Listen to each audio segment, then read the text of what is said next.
akan hadir bersama kita semua untuk memberikan wawasan dan pengetahuan tentang 8 kesenian yang tampil dalam panggung Maestro yang ketiga pada tahun ini.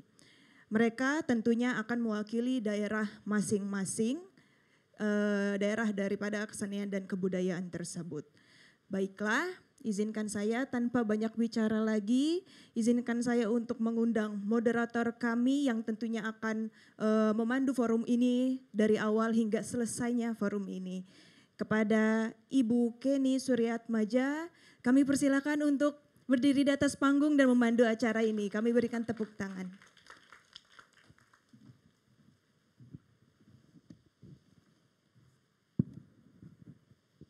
Selamat pagi Bapak, Ibu dan teman-teman sekalian. Semoga dalam keadaan sehat dan segar kita melihat cahaya matahari yang sangat terang di ruangan ini. Terima kasih sudah hadir pada hari Jumat 8 Maret 2024 ini di Teater Wahyu Sihombing Taman Ismail Marzuki. Pada hari ini kita akan membuka sebenarnya rangkaian panggung maestro yang akan kita saksikan di 2 hari ke depan dengan membawa seniman-seniman dari Kalimantan Selatan dan Jambi. Tentu ini rentang yang sulit dikaitkan gitu. Satu dari Kalimantan, satu dari Jambi. Bagaimana kita bisa melihat ini sebagai kesatuan tapi juga keragaman pada saat yang bersamaan. Pada 2 hari ke depan akan ada kesenian dari Kalimantan Selatan, antara lain adalah ladon, wayang topeng Banjar dan wayang kulit dari Kalimantan Selatan. Sementara dari Jambi kita akan menyaksikan tari kain kromong, tari betau, tari keliklang dan tradisi lisan bejolo dan tari danasyara. Jadi ini yang akan kita coba kupas secara sabar dan pelan-pelan karena tentu saja ada 7 kesenian di satu panggung, performativitas tubuh yang berasal dari begitu banyak wilayah. Di Kalimantan Selatan juga tentu adalah wilayah yang luas, begitu juga Jambi, dan tentu saja pengetahuan kita terutama saya setidaknya dari Bandung, Jawa Barat yang kemudian memakai kereta api cepat ke Jakarta ini sedikit punya pengetahuan mengenainya. Jadi mari kita sama-sama mulai dengan sesuatu kesadaran bahwa banyak yang kita nggak tahu tentang Indonesia dan inilah titik mulai kita untuk ngobrol pada pagi hari ini. Jadi akan ada 2 pembicara, tapi akan saya undang dulu satu persatu. Pembicaraan pertama adalah Bapak Mukhlis Maman, seorang periset saya pikir, dan juga mantan pamong budaya Madya dari Kalimantan Selatan. Selamat pagi Pak Mukhlis, mari. Di mana aku duduk? Di tengah, samping? Di sana dulu Pak, biar nanti ada bintang tamu berikutnya. Selamat pagi Pak Mukhlis, sehat. Silakan Pak. Pagi juga. Ya, sudah ngopi Pak?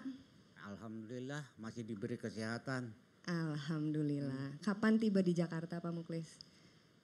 Rabu, Selasa. Hari Selasa. Sudah cukup lama dan mendampingi para seniman. Tampil juga kah? Iya. Tampil juga. Tampil di sini. Oke. Nanti malam enggak?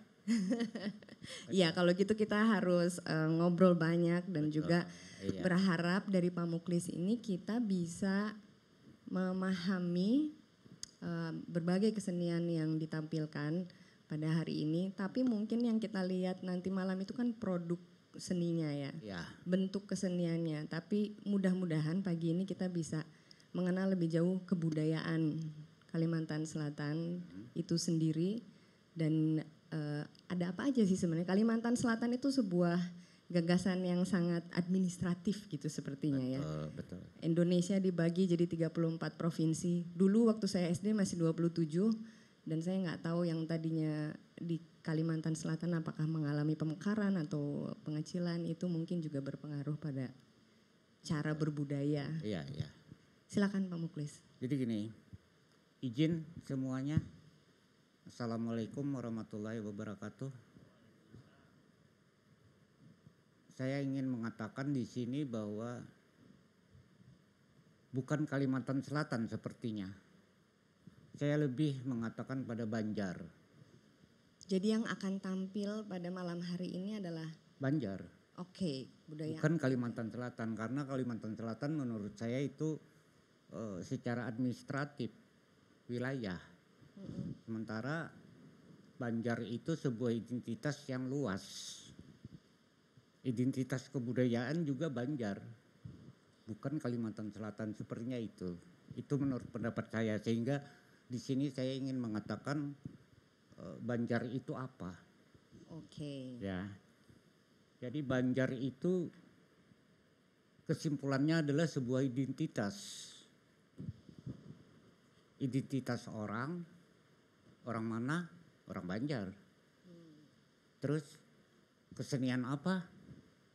Kesenian Banjar. Jadi sampai saat ini saya agak sulit menyatakan bahwa itu kesenian Kalimantan Selatan. Nah kemudian berbicara soal seni budaya kan pelakunya orang, manusia. Sehingga yang melakukan ini adalah orang Banjar. Yang kebetulan tinggal di wilayah Kalimantan Selatan. Padahal orang Banjar sendiri di Jambi juga ada, di Riau, Kepulauan Riau, hingga ke Malaysia juga ada orang Banjar.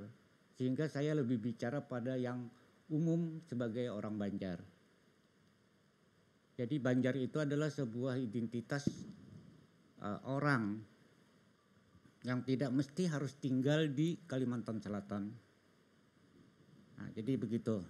Nah, lalu menurut Profesor Alpandi Daud, orang Banjar itu dibagi dalam karakter kehidupan sosialnya 5 karakter. Biar mengenal dulu latar belakang orang Banjar itu seperti apa. Baik, jadi kita ngobrol latar belakang, terus nanti ada video ya Pak kalau nggak salah.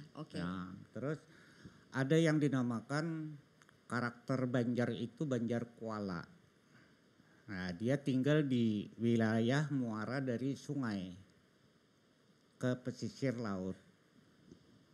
Kalau kita lihat pada alamnya dia tidak punya daratan. Jadi air semua.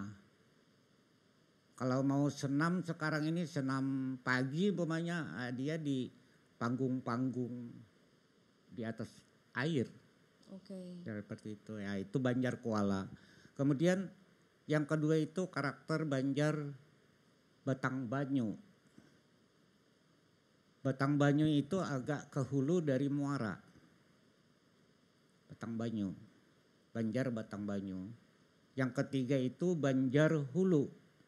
Banjar Hulu itu kalau kita ukur di daratannya itu tingkat ketinggiannya sekitar 300 sampai 700 meter di atas laut. Seperti itu ini dikatakan. Pak. Nah itu Batang Banyu dan ada hulu. Banjar Hulu. Lagi terus karakter kehidupan sosialnya Banjar Alai. Banjar Alai ini sudah di pegunungan, bukan gunung. Di Kalimantan Selatan tidak ada gunung. Yang ada pegunungan. Jadi tinggal dia di daratan yang berpegunungan. Mungkin lebih dikenal dengan Meratus ya. Masyarakat Meratus. Itu Banjar Alai. Kemudian berikutnya Banjar Kelua. Banjar Kelua ini kalau boleh kita katakan mereka adalah masih dalam Proto Melayu. Mungkin dikenali dengan sekarang dengan populer dengan nama Dayak. Dayak. Padahal saya tidak sepakat dengan nama Dayak. Saya lebih sepakat dengan Proto Melayu, tapi lebih sepakat kepada orang Manyan umpamanya, orang Ngaju umpamanya, seperti itu. Bahwa Dayak itu sebuah kategorisasi yang diberikan oleh orang lain gitu? Ya. Atau? Dan kesan Dayak itu enggak baik. Saya yakin di kepala orang di luar Kalimantan yang namanya Dayak itu jago-jagoan. Suka membunuh. Terkesannya seperti itu. Buat saya sendiri enggak kok Pak. Ya, sejak dulu saya tidak sepakat itu. Saya lebih sepakat dikatakan dia orang Manyan, orang Ngaju, Atau seperti di Kalimantan Timur itu orang Kenyah umpamanya, seperti itu. Baik. Ya, menarik juga Bapak mengatakan bahwa Bapak menyebut diri sendiri sebagai apa kalau begitu? Kalau saya Ya, lebih suka sebagai orang Melayu. oke. Orang Ya. Melayu. Karena Banjar itu tadi keseluruhan ini ya dari Kuala sampai ke Kelua itu secara kehidupannya, secara sosialnya, kehidupan mereka Melayu. Ya, Kehidupan orang-orang Melayu. Bahasa Banjar itu bahasa Melayu. asalnya. Iya, memang Melayu yang sangat kuat berpengaruh di dalam sosial kehidupan masyarakatnya. Sehingga ini tadi konteksnya dengan apa yang kita tampilkan dalam bentuk keseniannya adalah kesenian Melayu. Wayang kulit sendiri bahasanya bahasa Melayu. Wayang topeng carita juga dia berbahasa Melayu. Kalau kita melihat asal usul dari wayang ataupun wayang topeng itu kan dari Majapahit. Seharusnya paling tidak dia bahasa Sangsekerta dan bahasa Jawa mungkin. Oke. Tetapi ini enggak. Dia berbahasa Sangsekerta dengan aksen lokal yang lebih besar adalah bahasa Melayunya. Seperti itu. Oke. Menurut ini kembali lagi kepada praktik gitu ya Pak. Itu barangkali pengkategorisasian budaya itu saya yakin bukan hal yang sederhana. Ya. Karena tentu di dalam satu diri kita itu banyak sekali unsur yang gak bisa cuman bilang saya orang Sunda. Tapi di dalam kesundaan itu tentu ada Arab, ada Gujarat, ada macam-macam. Sehingga mari kita perlahan-lahan dulu membungkus bahwa ini adalah kebudayaan Melayu karena mungkin di dalamnya juga ada banyak pengaruh lain ya Pak. Begini, karena beranjak dari proto itu tadi kan, Oke. proto Melayu itu beranjak di situ, saya yakin genetik orang-orang di sana semua Melayu. Yakin Pak? Genetiknya ya. Tetapi berikut ini kan terjadi asimilasi dan seterusnya sehingga pengkategorian Banjar umpamanya di sana. Seperti itu. Oke. Tetapi satu sisi ya mohon maaf, kalau saya berpendapat persoalan kamu orang mana itu persoalan pengakuan. Ya. Kalau secara administratif lalu kita lihat kartu tanda penduduk mana. Baik. Tapi kartu penduduk itu saya pikir secara administratif yang paling kuat adalah pengakuan. Kalau saya ngaku orang Arab kira-kira percaya enggak? Seperti itu. Atau saya ngaku orang Papua percaya enggak? Bisa saja orang percaya karena pengakuan. Pengakuan itu mungkin yang penting atau kita sendiri bukan orang Indonesia umpamanya. Seperti itu bisa saja terjadi seperti itu. Sehingga ini tadi menunjukkan identitas itu penting. Nah, jadi saya orang Banjar tetapi lebih suka menjadi orang Melayu. Karena itu adalah induk dari masyarakat Banjar.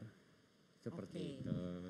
Kembali pada ini kan berarti wacana yang oleh Pak Mukhlis atau Julak Ya. tawarkan. Kalau saya dikenali dengan sebutan Julak seperti itu. Apa tuh Pak Julak artinya? Julak itu kalau di Jawa mungkin Pak D. Oh, Pak D. Saudara orang tua kita yang paling tua. Ua gitu ya. Ya Uwa kalau di Sunda mungkin. Oke. Gitu, ya.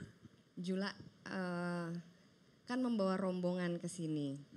Dan banyak sekali jenis penampilan yang dibawakan oleh teman-teman yang secara administratif dari Kalimantan Selatan. Oke, ya enggak apa-apa. Saya tidak berani lagi menyebutnya Kalimantan Selatan dan karena banyak sekali ragam budaya yang muncul dan saling bertaut dan berkelindan di dalam setiap tubuh yang ditampilkan pada malam hari ini.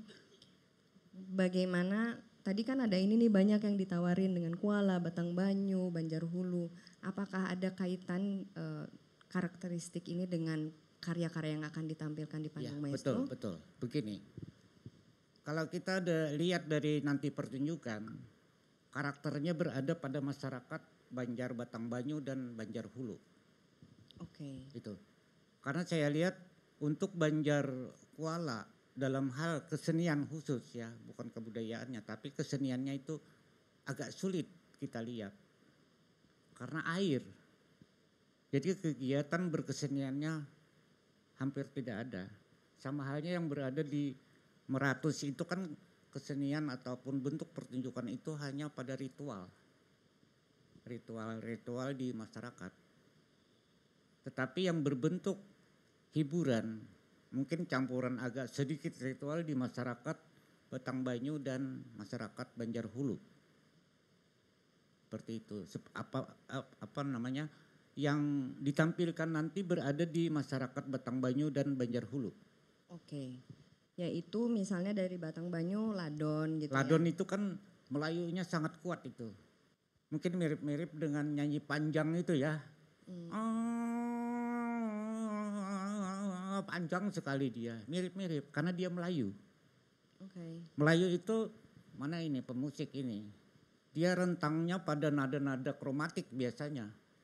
Ya kan, berbeda dengan Arabian. Begitu. Mungkin pemusik itu sangat tahu dia. Oke, sebelum lebih jauh tapi saya tadi tertarik. Jula bilang bahwa kalau di daerah-daerah yang lain lebih banyak ritual. Ya. Seni itu sebagai bagian dari ritual. Bukankah di dalam ritual ritus-ritus itu juga bisa kita sebut sebagai seni? Iya. Ada, tetapi ya ini tadi di ritual itu sendiri pun dipertunjukkan secara seni. Kan seperti itu. Berarti sebenarnya di hulu juga ada Ada, tapi tidak terlalu sebagaimana di masyarakat Alai dan di masyarakat Banjar Kelua itu. Oke, yang secara sengaja dibuat sebagai sebuah bentuk pertunjukan dan ada penonton, sebuah persembahan gitu ya untuk penonton. Begini, untuk sekedar pengetahuan kita di wayang kulit itu, untuk wayang kulit Banjar masih ada namanya wayang sampir. Wayang kaundang namanya, semacam upacara melalui wayang, upacara ritual. Pada topeng juga begitu, masih ada. Okay. Bisa untuk kesembuhan orang, kalau orang Banjar itu tatamba, melewati ritual topeng, melewati ritual wayang sampir, seperti itu. Baik, jadi kalau yang kayak seperti ladon, wayang kulit atau wayang topeng itu memang secara otonom mereka lahir bukan dari ritus gitu ya, lebih dari kebiasaan masyarakat sehari-hari barangkali. Iya. Bisa diceritain? Nah ini, dari ladon yang pertama. Ladon itu intinya adalah tari dan nyanyi. Ya. Inti pertunjukannya tari dan nyanyi. Boleh sambil nengok saya ini, biar boleh tidak terlalu dong. melenceng. Kirain udah hafal. Kemudian di situ tidak ada koreografi. Dia bebas berekspresi. Tapi saya pikir kebebasan itu pun koreografi ya seperti itu. Tapi maksudnya koreografi akademis tidak ada. Tidak ada sentuhan akademis di situ. Kecuali sudah dikaji mungkin baru akademis. Nah kemudian tidak terikat pada suatu gaya. Mau gaya apa dia bebas. Menirukan apa yang ada di alam. Mungkin nanti akan melihat gimana burung berjalan, menirukan itu. Bagaimana dia menirukan gelombang air di sungai, bukan gelombang laut. Atau menirukan gerakan pepohonan seperti itu. Jadi kebebasan dia tidak mengikat kepada satu gaya. Oh ini gaya seperti ini tidak ada. Itu untuk di ladon. Berikutnya adalah itu berdasarkan kemampuan personal. Makanya ketika kita atur itu agak sulit. Susah untuk mengaturnya karena dia keluar langsung dari rasa dia. Mengeluarkan gerakan dan seterusnya itu kemampuan personalnya. Setiap orang berbeda, tidak sama. Mungkin saya lebih hebat dari mereka, mungkin. Boleh saja kan ngaku seperti itu karena tidak pernah lihat. Gugup ya, gugup dia. Mungkin seperti itu. Dan semua itu pernah saya jalani sehingga Mungkin saya bisa berbicara di sini karena saya pernah melakukan. Gitu. Jadi intinya itu. Kemudian nyanyiannya di rentang nada kromatik yang panjang itu tadi. Tidak mudah ketika sambil menari menyanyi, tidak mudah. Mungkin tenaga di usia saya udah kurang, udah mampu. Seperti kita lihat maestronya juga sudah agak ketika latihan kemarin. Iya, boleh diceritain maestro yang akan hadir nanti siapa mungkin Jula? Pak Ahmad Riyadi lengkap nama beliau, itu guru saya juga. Saya kenal ketika beliau masih menjabat sebagai penilik kebudayaan pada masanya Departemen Pendidikan dan Kebudayaan pada waktu itu. Penilik kebudayaan yang menangani kesenian-kesenian rakyat. Di antaranya ladon ini, memanda atau gandut yang ada di Banjar itu. Ada gandut, ada tirik, tari-tari rakyat, kesenian pertunjukan-pertunjukan rakyat. Nah, kebetulan pada saat itu mungkin usia saya masih 20 berapa ya, saya kenal dengan Pak Ahmad Riyadi. Yang kemudian dikenali sebagai Guru Ahmad. Karena setelah menjadi guru beliau menjadi penilik kebudayaan pada saat itu. Nah, dari situlah saya mengenali Pak Ahmad Riyadi patut untuk dijadikan sebagai seorang maestro. Yang kebetulan hari ini masih bisa bernapas beliau. Tidak hanya sekedar itu, juga pandai mendalang. Dalang itu dalang wayang kulit juga. Oke. Kemudian beliau itu juga bisa menatah wayang. Ya. Menatah itu sama aja ya, menatah. Sama ya. Tatahan ukiran wayang ini kalau aku melihat beliau lebih halus daripada yang sebelum-sebelumnya. Mungkin karena ketekunan juga ya. Nah, lalu yang kebetulan saya tidak satu daerah. Keberadaan beliau itu di daerah Banjar Batangbanyo. Sementara saya agak ke hulu lagi. Mungkin posisi kelahiran saya berada di Banjar Hulu. Tapi berikutnya besarnya saya ada di Banjar Kuala. Jadi melintas wilayah. Tapi dengan Pak Ahmad Riyadi ini orangnya memang sangat tekun. Sangat tekun. Dan ingatan beliau sampai hari ini masih bisa kita dapatkan. Walaupun sekarang mungkin karena tenaga beliau sudah ya agak kurang sehingga, tetapi saya melihat ketika tampil tadi geladi malam, kayaknya tenaganya muncul dengan otomatis. Muncul. Yang sebelum-sebelumnya dia agak susah bergerak. Usia berapa, mohon maaf? Ya. Usia berapa ya Guru Ahmad? 79 ya. 79. Oke. Luar biasa. Nah gitu. Jadi saya mengenali memang sejak dulu. Orangnya ramah dan sangat pemberi. Apa saja yang kita tanya dia kasih tahu. Oke. Gitu. Itu mungkin yang kesan saya terhadap Pak Ahmad Riyadi. Hingga sekarang hubungan saya dengan Pak Ahmad Riyadi sebagai kayaknya seperti teman aja. Padahal itu guru saya. Kalau ladon itu diciptakan atau diturunkan naskahnya? Kalau ladon memang ada yang terinspirasi, itu kan kita menirukan aja sekarang. Sementara dulu itu mereka berupaya karena ladon itu tadi tampilan semacam kompetisi. Hebat-hebatan, mau menarinya hebat seperti apa.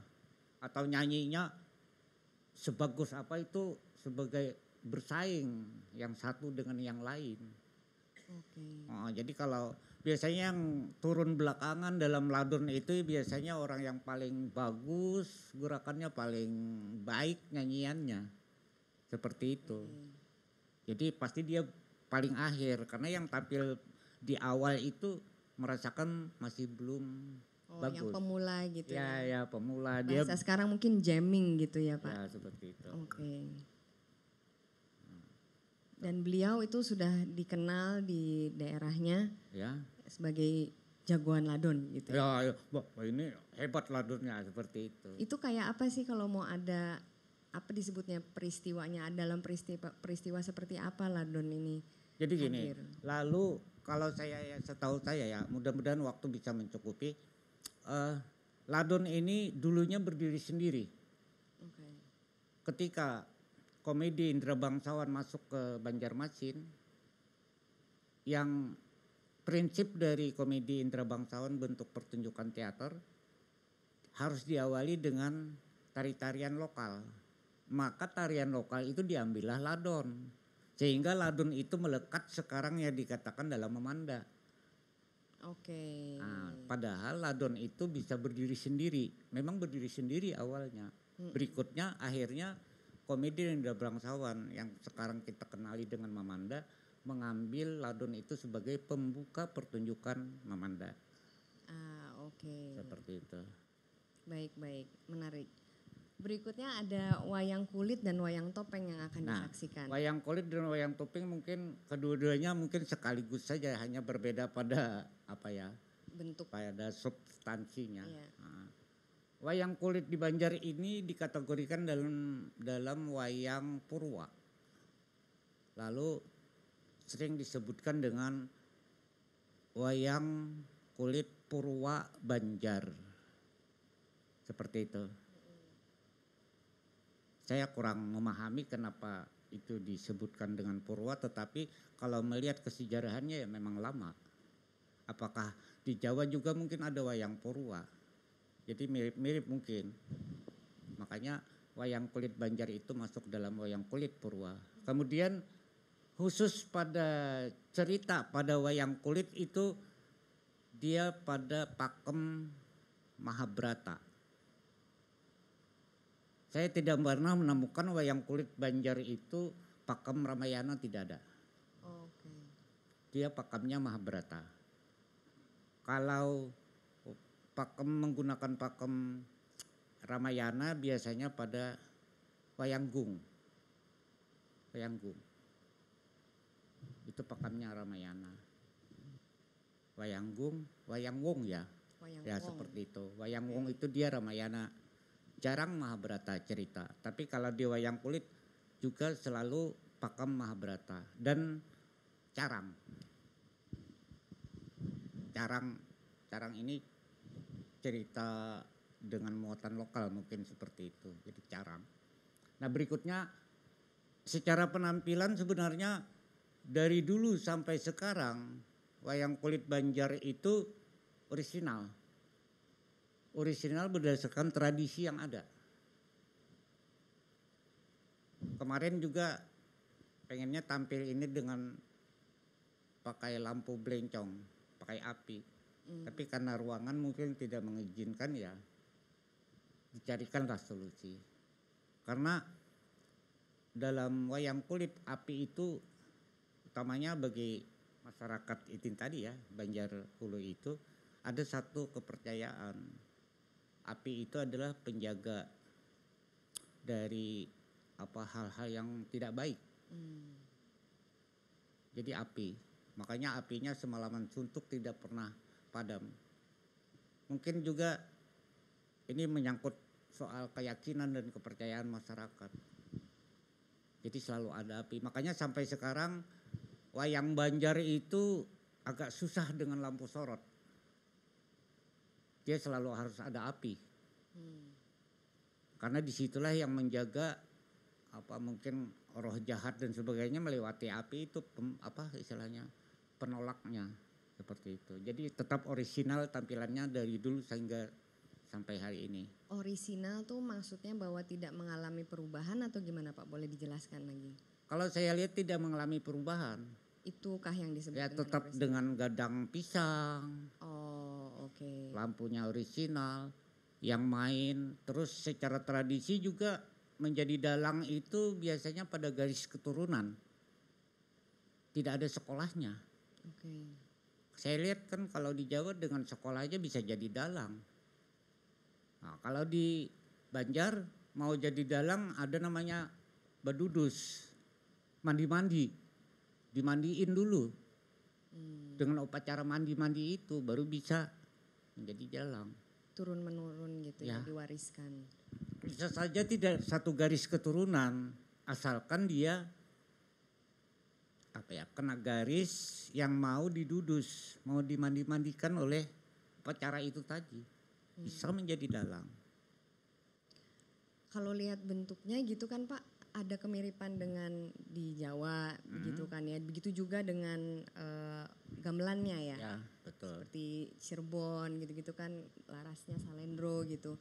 Secara sejarah yang dikaji oleh teman-teman di Kalimantan, apakah ada hubungannya dengan kebudayaan di Jawa? Ya, kalau dengan Jawa mungkin belakangan. Oke, Kalau ini terhubungnya pada masa kerajaan Majapahit. Majapahit. Ya, kalau boleh sedikit singkat, salah satu putra mahkota Majapahit pada pemerintahan Maharaja Hayam Wuruk. Salah seorang putra mahkota yang menikah dengan putri di kerajaan negara Dipa di tanah Borneo, di Kalimantan pada saat itu.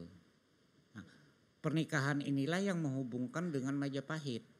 Ya. Dia tidak bayar upeti karena putra mahkota di situ. Nah, putra mahkota inilah yang memboyong bentuk-bentuk upacara, bentuk Ya. kesenian kebudayaannya yang dari Majapahit. Oke, Termasuk wayang ini dan topeng.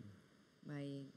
Kalau saya sepengetahuan yang saya saja ya, Ya. benar enggaknya enggak bisa kita buktikan. Ya, Seperti itu aja. Tapi saya yakin karena bahasanya bentuk wayang ya memang dari Majapahit.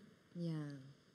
Jadi maaf ya, kalau yang dari Jawa setelah Kesultanan Banjar berdiri baru ada pengaruh dari Jawa. Oke. Jawanya pun kerajaan Demak. Ya, Demak kan Islam kerajaan gitu kecil. jadinya. Nah, itu aja yang Jawa. Tapi sebelumnya dari Majapahit. Baik. Ya. Ya. Sedangkan kalau wayang topeng Nah. ini di Nah, bentar ya. belum selesai. Wayang tadi ada wayang sampir dan wayang hiburan jadinya. Oh, apa tuh bedanya, Pak? Wayang sampir tadi wayang upacara, ritual. Oke. Kenapa? Kalau yang saya lihat itu dia manggil-manggil roh-roh nenek moyang agar jangan diganggu sini dan seterusnya. Atau bentuk pengobatan. Jadi dari situ dia bisa memberikan pengobatan. Si dalangnya ini tadi yang memberikan bisa menjadi sembuh dan seterusnya. Jadi wayang sampir. Itu. Berikutnya adalah untuk gamelannya itu selendro larasnya. Tapi saya lihat juga berbeda dengan selendro Jawa atau selendro Bali. Susunannya berbeda. Tapi secara larasnya selendro. Ya. Seperti itu untuk gamelan. Nah, topeng. Topeng ini kalau dulu itu topeng ada, tapi pakemnya panji.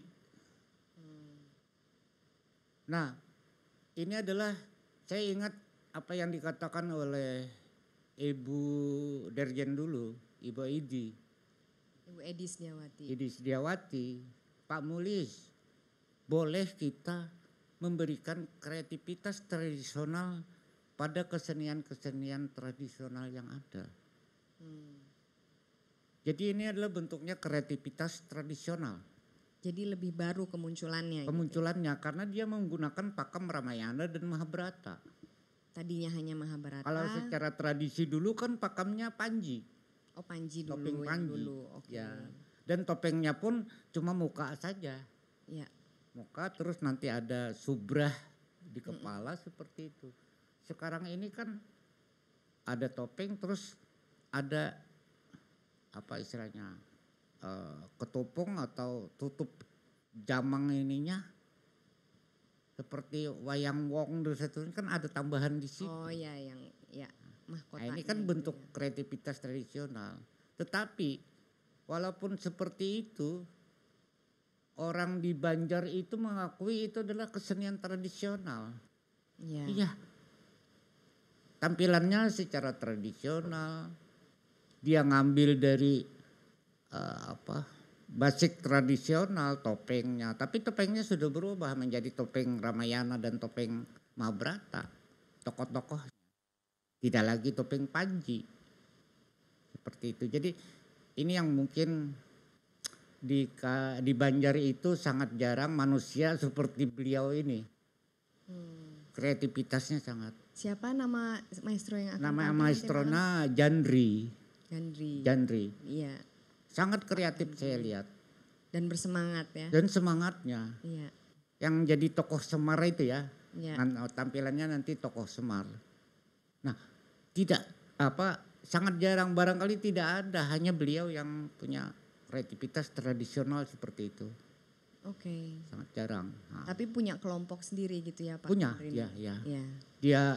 Dia ajarkan juga sama ya kelompoknya, Oke. membuat topengnya, terus menatah ininya, aksesoris dan seterusnya. Oke, baik. Kita di sini dulu, Jula, karena masih ada pembicara lain, tapi ada satu hal yang menarik tadi terakhir sebelum terakhir disebutkan bahwa ini ada unsur kreativitas, tapi masih disebut tradisi.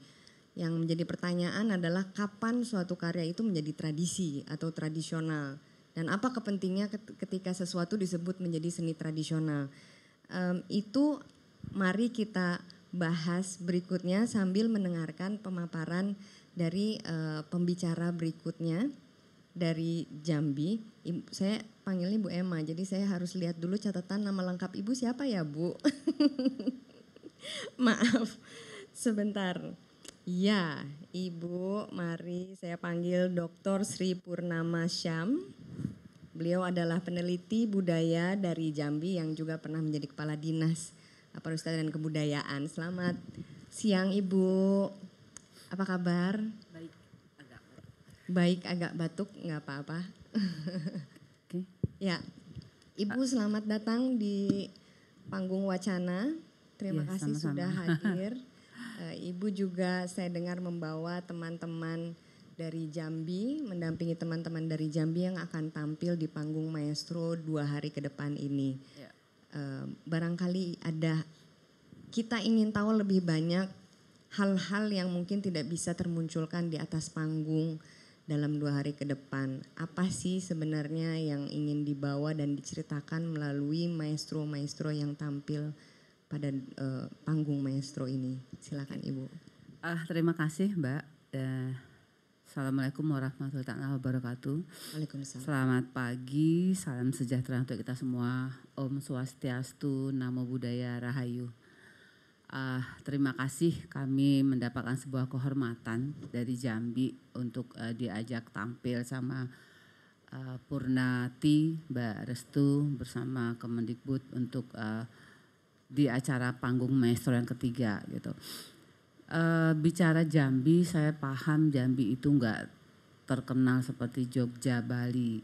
Tadi juga saya mendengar Bapak mengatakan bahwa tidak bicara kepada administrasi tapi kepada orang Banjar. Yang udah jelas Banjar tuh ada 1, 2, 3, 4, 5. Tapi ketika bicara Jambi, Jambi itu yang mana ya? Bingung. Karena Jambi itu ya begitu. Jambi kami nggak bisa mengatakan Kerinci itu Jambi loh. Batanghari itu Jambi gitu. Semua mempunyai kekhasannya sendiri gitu. Nah, tapi yang paling utama bahwa Jambi itu kaya akan kebudayaan dan secara budaya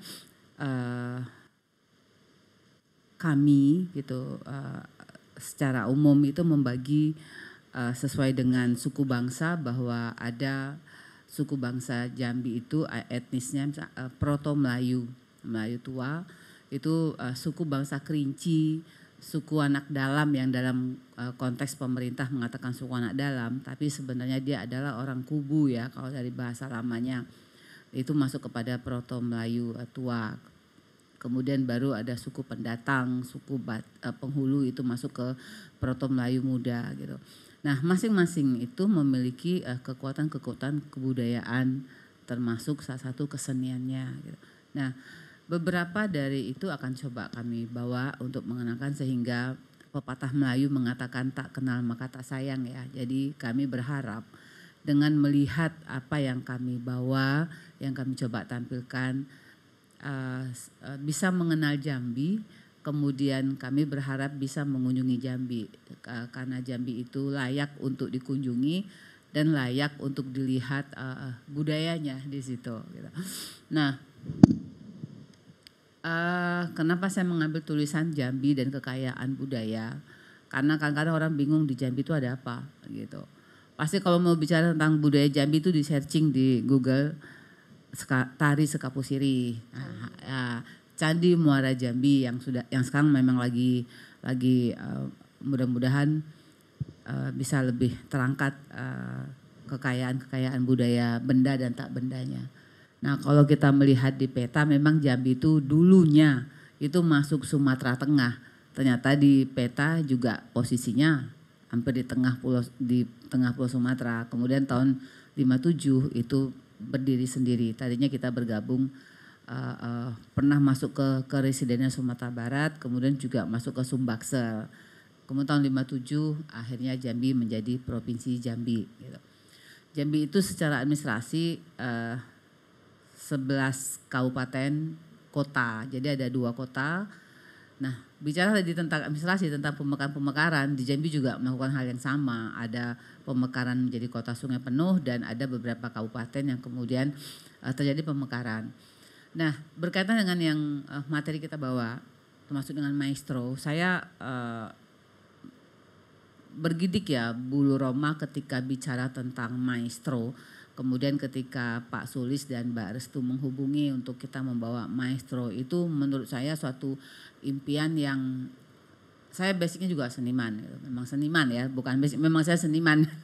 Kebetulan seniman yang juga duduk di pemerintahan, itu aja. Itu memang maestro itu sebuah impian menurut saya yang memang kita berikan panggung yang sangat layak buat mereka, buat beliau-beliau. Dan kita itu memang berpacu dengan waktu untuk kehilangan maestro menit per menit. Saya kalau bicara soal maestro itu nggak pernah bisa menahan air mata karena banyak mendapat warisan. Hari ini kita ketemu beliau, ini dititipkan, besok dihubungi diajak manggung dia udah nggak ada. Jadi menurut saya itu memang perlu perhatian untuk memberikan kepada maestro ini supaya jejak langkahnya nggak terhenti dan kita tidak sempat mungutin apa yang beliau miliki. Saya katakan mungutin karena kadang kita harus mengambil, harus melihat gitu. Suatu ketika saya punya pengalaman ya. Ibu itu, kita bicara kalau soal kesenian nggak bisa lepas juga dari kehidupan. Jadi ibu itu usianya hampir 80 tahun yang harus hidupnya ngangon sapi di suatu desa yang jauh sekali. 15 tahun nggak ada yang lagi kenal kepada beliau. Bolak-balik diajak pertunjukan nggak pernah mau. Nah, suatu ketika ketemu sama saya tinggal sama beliau. Kemudian belajar dan alhamdulillah beliaunya mau dibawa ke Jambi.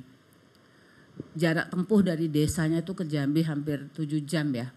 Sepanjang perjalanan ibu itu muntah Mbak, mabuk darat. Sampai itu di Jambi udah gak bisa berdiri. Saya dikasih kesempatan sama Tuhan menggendong beliau, memandikan beliau, kemudian mengganti bajunya dan kita bawa pertunjukan. Terus saya tahan beliau untuk tidur. Di Jambi tuh gak mau, yang biasa orang tradisi begitu ya, oh nanti kambingnya tinggal dan seterusnya.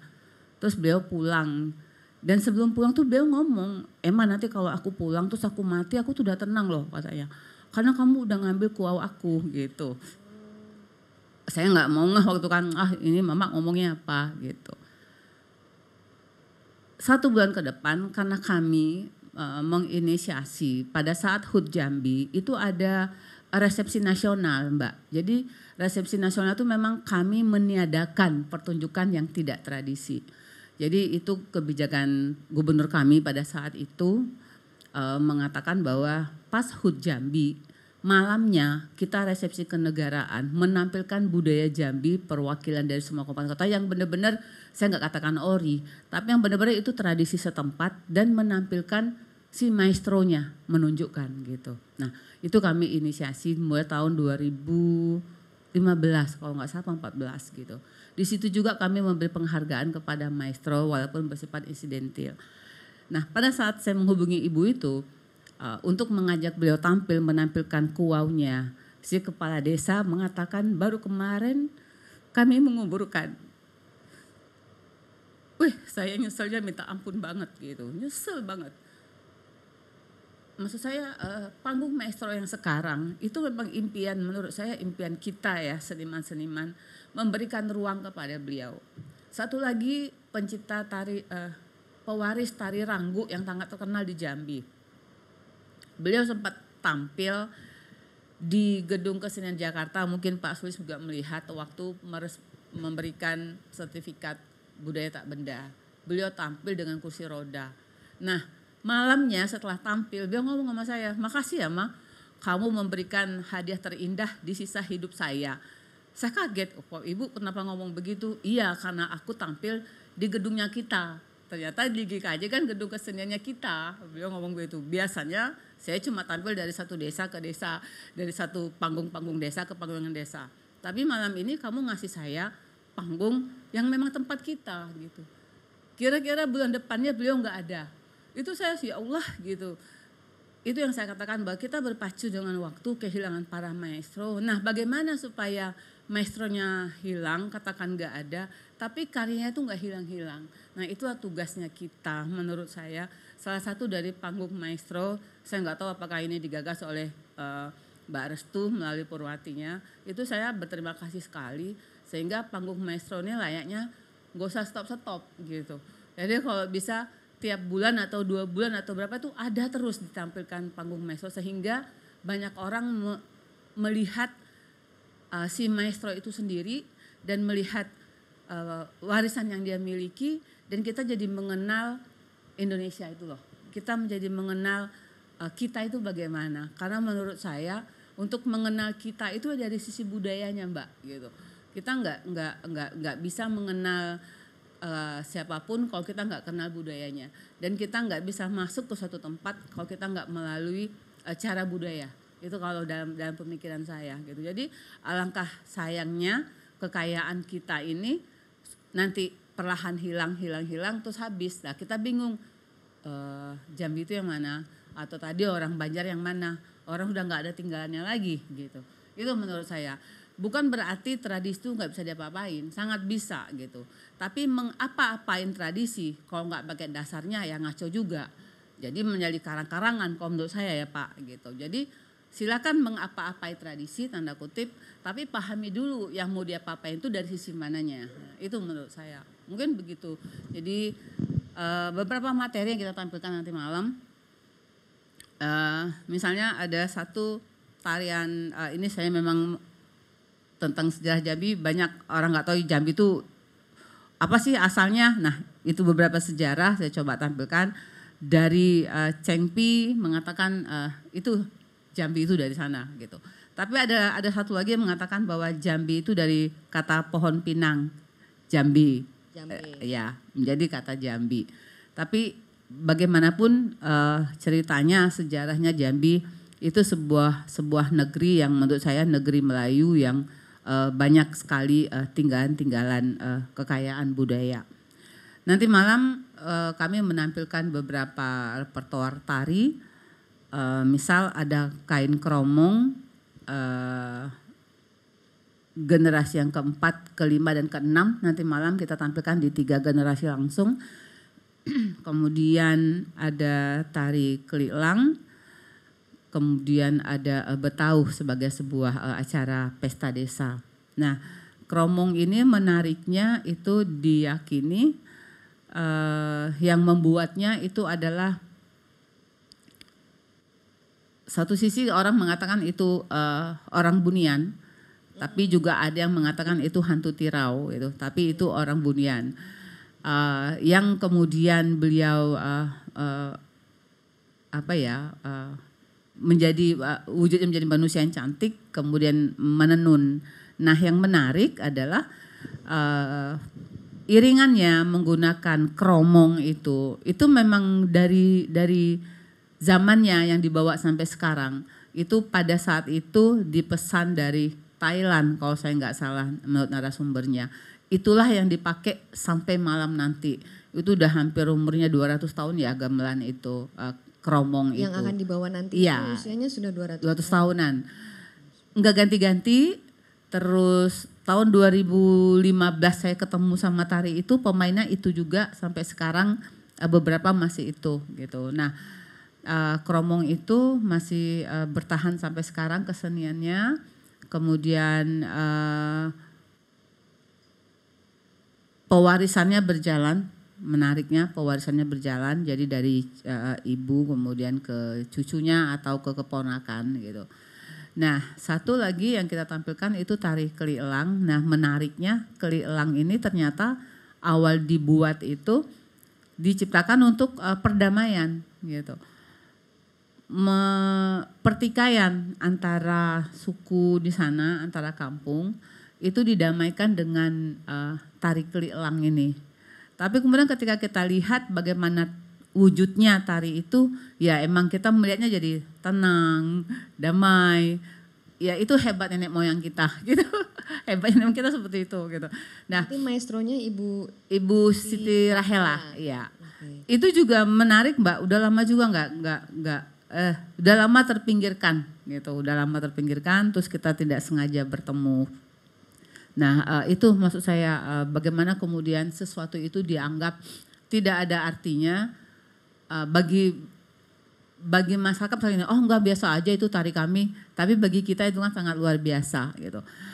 Beberapa kesenian di Jambi kan kebanyakan kesenian di Jambi itu adalah seni tradisi kerakyatan, jadi hanya hidup di tengah masyarakat yang kadang-kadang misal mereka sawah atau pada saat panen itu bernyanyi biasa, bagi mereka itu biasa aktivitasnya, tapi bagi kita itu sangat luar biasa gitu. Oh udah itu biasa aja, tapi bagi kita yang melihat ini luar biasa. Nah, hal-hal seperti itu yang menurut saya menarik ketika kita bicara tentang kebudayaan. Banyak hal yang memang sebenarnya kekayaan kita sayang bila itu diabaikan. Itu sih. Ya, mungkin justru perbedaan, kalau Ibu tadi saya coba ingin perjelas dulu, Ibu tadi bilang buat mereka biasa aja, buat kita luar biasa. Ya. Mereka itu siapa, kita itu siapa untuk sekarang? Gini, bagi masyarakat yang memiliki kebudayaan itu biasa melakukan hal itu. Oke. Tapi bagi kita melihat itu kan sesuatu yang luar biasa, yang sayang kalau diabaikan gitu. Baik. Jadi maksud saya ketika kita melihat sesuatu yang luar biasa sayang diabaikan, ayo dong kita selamatkan gitu. Iya, artinya justru perbedaan itulah Iya. yang bisa menangkap kekaguman gitu ya, daya kagum dari suatu nilai atau bentuk tradisi itu ketika dia dikagumi oleh Iya. masyarakat lain, baru itu bisa diidentifikasikan sebagai sesuatu yang luar biasa gitu ya. Nah, pertanyaannya mungkin kalau kepada kedua Ibu dan Jula, kesenian yang dibawa pada malam hari ini itu biasa ditampilkan atau sudah jarang ditemui sih sebenarnya dalam kehidupan sehari-hari baik di Banjar maupun di Jambi? Kalau di Banjar, ladon, wayang kulit, wayang topeng itu dia dapat ditanggap oleh masyarakat hampir tiap minggu. Oke. Iya, artinya rutinitasnya ada. Wayang kulit juga begitu. Kecuali kemarin pada musim Covid yang agak terhambat. Ya. Ladon juga karena dia adalah bagian dari pertunjukan Mamanda selalu. Jadi kalau kekhawatiran untuk punah tidak. Yang punah itu yang memainkannya. Oke, itu Iya. beda hal, itu regenerasi Iya, berarti. itu yang jadi masalah Oke. menurut saya. Tapi ditemui sih bisa, jadi Bisa. bisa ditanggap gitu ya. Iya. Oke. Mau nanggap ke Jakarta juga masih siap mereka itu. Wayang umpamanya, wayang kulit mau nanggep di gedung ini juga bisa. Ya, tapi persoalan regenerasi itu apa masalahnya, Jula? Yang Ada yang nggak, kenapa sulit diwariskan? Yang sulit tadi pewarisan dari orang ke orang. Oke. Maksudnya dari maestronya ke muridnya umpamanya. Wayang kulit itu ke dalang itu harus melalui upacara. Oke. Itu agak kesulitan. Jadi tidak sembarang orang. Bisa saja sembarangan orang asalkan syaratnya harus didudus itu tadi, diberikan upacara mandi-mandi itu dulu. Oke. Bisa. Karena kekhususan praktiknya itu, jadi memang tidak bisa secara masif diajarkan ke orang Iya, lain gitu ya. Betul. Oh, tapi banyak tuh kayak ladon pelakunya banyak. Ladon saya di sini juga Semua ada orang yang juga baru-baru yang dari Banjar mungkin bisa ladon. Iya. Ya, banyak ya berarti sering ditemui. Mudah oleh aja sebenarnya, Mamanda. cuma yang agak sulit adalah ruh dari radun itu. Oke. Ruhnya, Ya, ruh kemampuan personalnya itu menurut Ya. saya. menarik, baik. Kemarin sempat ngobrol sama Pak Endo ya soal karisma personal dari Ya. maestro itu. Ya beda ya Bu ya. Tapi bahwa itu ditemui sehari-hari aman gitu ya? Aman, iya. Aman, oke. Nah kalau di Jambi sendiri gimana? Enak ya kalau Bapak ini mau banyak ditemuin ladon, banyak gitu. Beberapa di Jambi ada yang masih banyak ditemuin, tapi khusus yang malam ini yang kita bawa, contoh kelielang, itu tinggal ibu itu satu. Ibu itu yang bisa satu kelilangnya dan juga yang bisa yang mainkan musiknya yang hafal gitu. Nah itu kita sedang usaha supaya ada yang mau belajar dan mau nyantrik dengan ibu Siti Rahela. Nah kalau untuk tari kain kromong itu masih ada pewarisan. Jadi tidak semua bertahan, maksudnya contoh tadi saya katakan, nah nyanyi panjang. Nyanyi panjang itu ya Bapak itu yang ada, Pak Jainal. Saya tanya, Pak, nggak ada yang nerusin. Udah diajak belajar nggak mau katanya. Dan susah gitu. Jadi itu tadi orang-orang pilihan mungkin yang mau belajar. Sama tadi Bapak ngomong ladon banyak, tapi yang karismatik roh ladonnya mungkin tidak banyak orang. Nah sama halnya seperti itu gitu. Jadi memang perlu proses pewarisan, tapi kadang-kadang ya kembali ke seleksi alam ya Mbak gitu. Kalau tadi Bapak saya dengar di Jawa ada sekolah dalang gitu. Bapak kenapa nggak buat sekolah dalang Banjar Pak gitu, supaya sekolah dalang Banjar gitu. Nah jadi itu Mbak, beberapa materi seni memang prihatin dengan proses regenerasi, dan itu yang memang saya pikir kita perlu melaksanakan bersama, mengenakan sejak dini kepada anak-anak muda kita, yuk berkesenian gitu.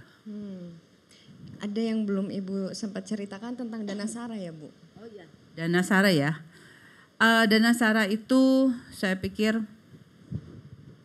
hampir di Sumatera itu ada dari Aceh sampai ke Lampung, kemudian di Jawa ada beberapa, Kalimantan dan Sulawesi.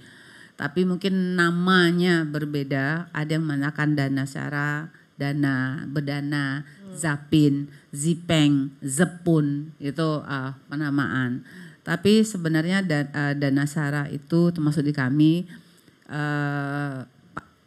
saya rasa, saya nggak tahu apakah sama di Kalimantan, masuk dibawa oleh para pedagang dari Persia, Arab, kemudian Yaman pada saat melakukan syiar agama gitu. Nah yang di Jambi Danasara itu masuk dari Yaman pada saat syiar agama pada zamannya gitu. Nah di Jambi di seberang itu ada kampung Arab Melayu. Kan menarik bagaimana kemudian terjadi akulturasi budaya Arab dan Melayu. Bahkan ada kampungnya Pak gitu. Jadi dari mana kelurahan Arab Melayu gitu. Artinya terjadi akulturasi budaya di situ, budaya Arab dan Melayu, kemudian muncullah di Danasara gitu. Kebetulan maestronya Pak Said ya. Iya.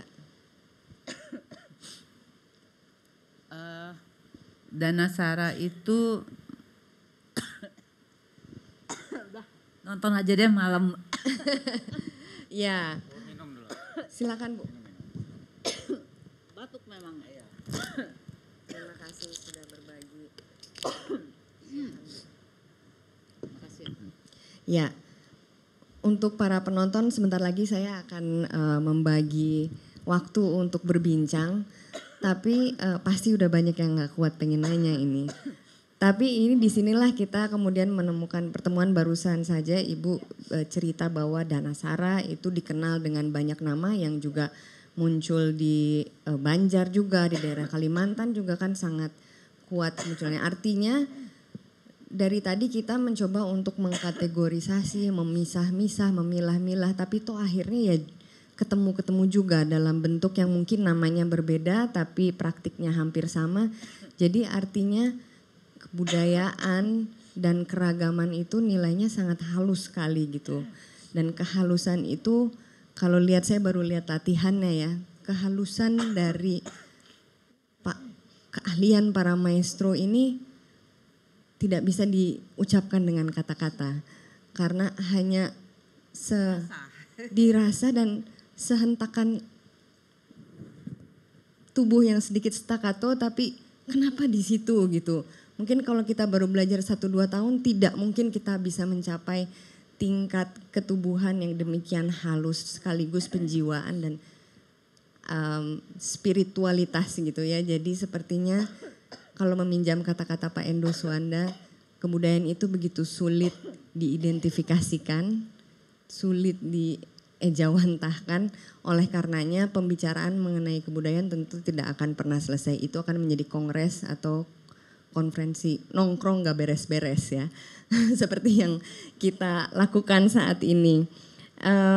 Ya dan juga bagaimana nongkrong gak beres-beres ini sangat dipengaruhi oleh politik terhadap tubuh baik oleh agama, oleh negara, oleh juga kehidupan, cara berkehidupan masyarakat sehari-hari. Kenapa ya?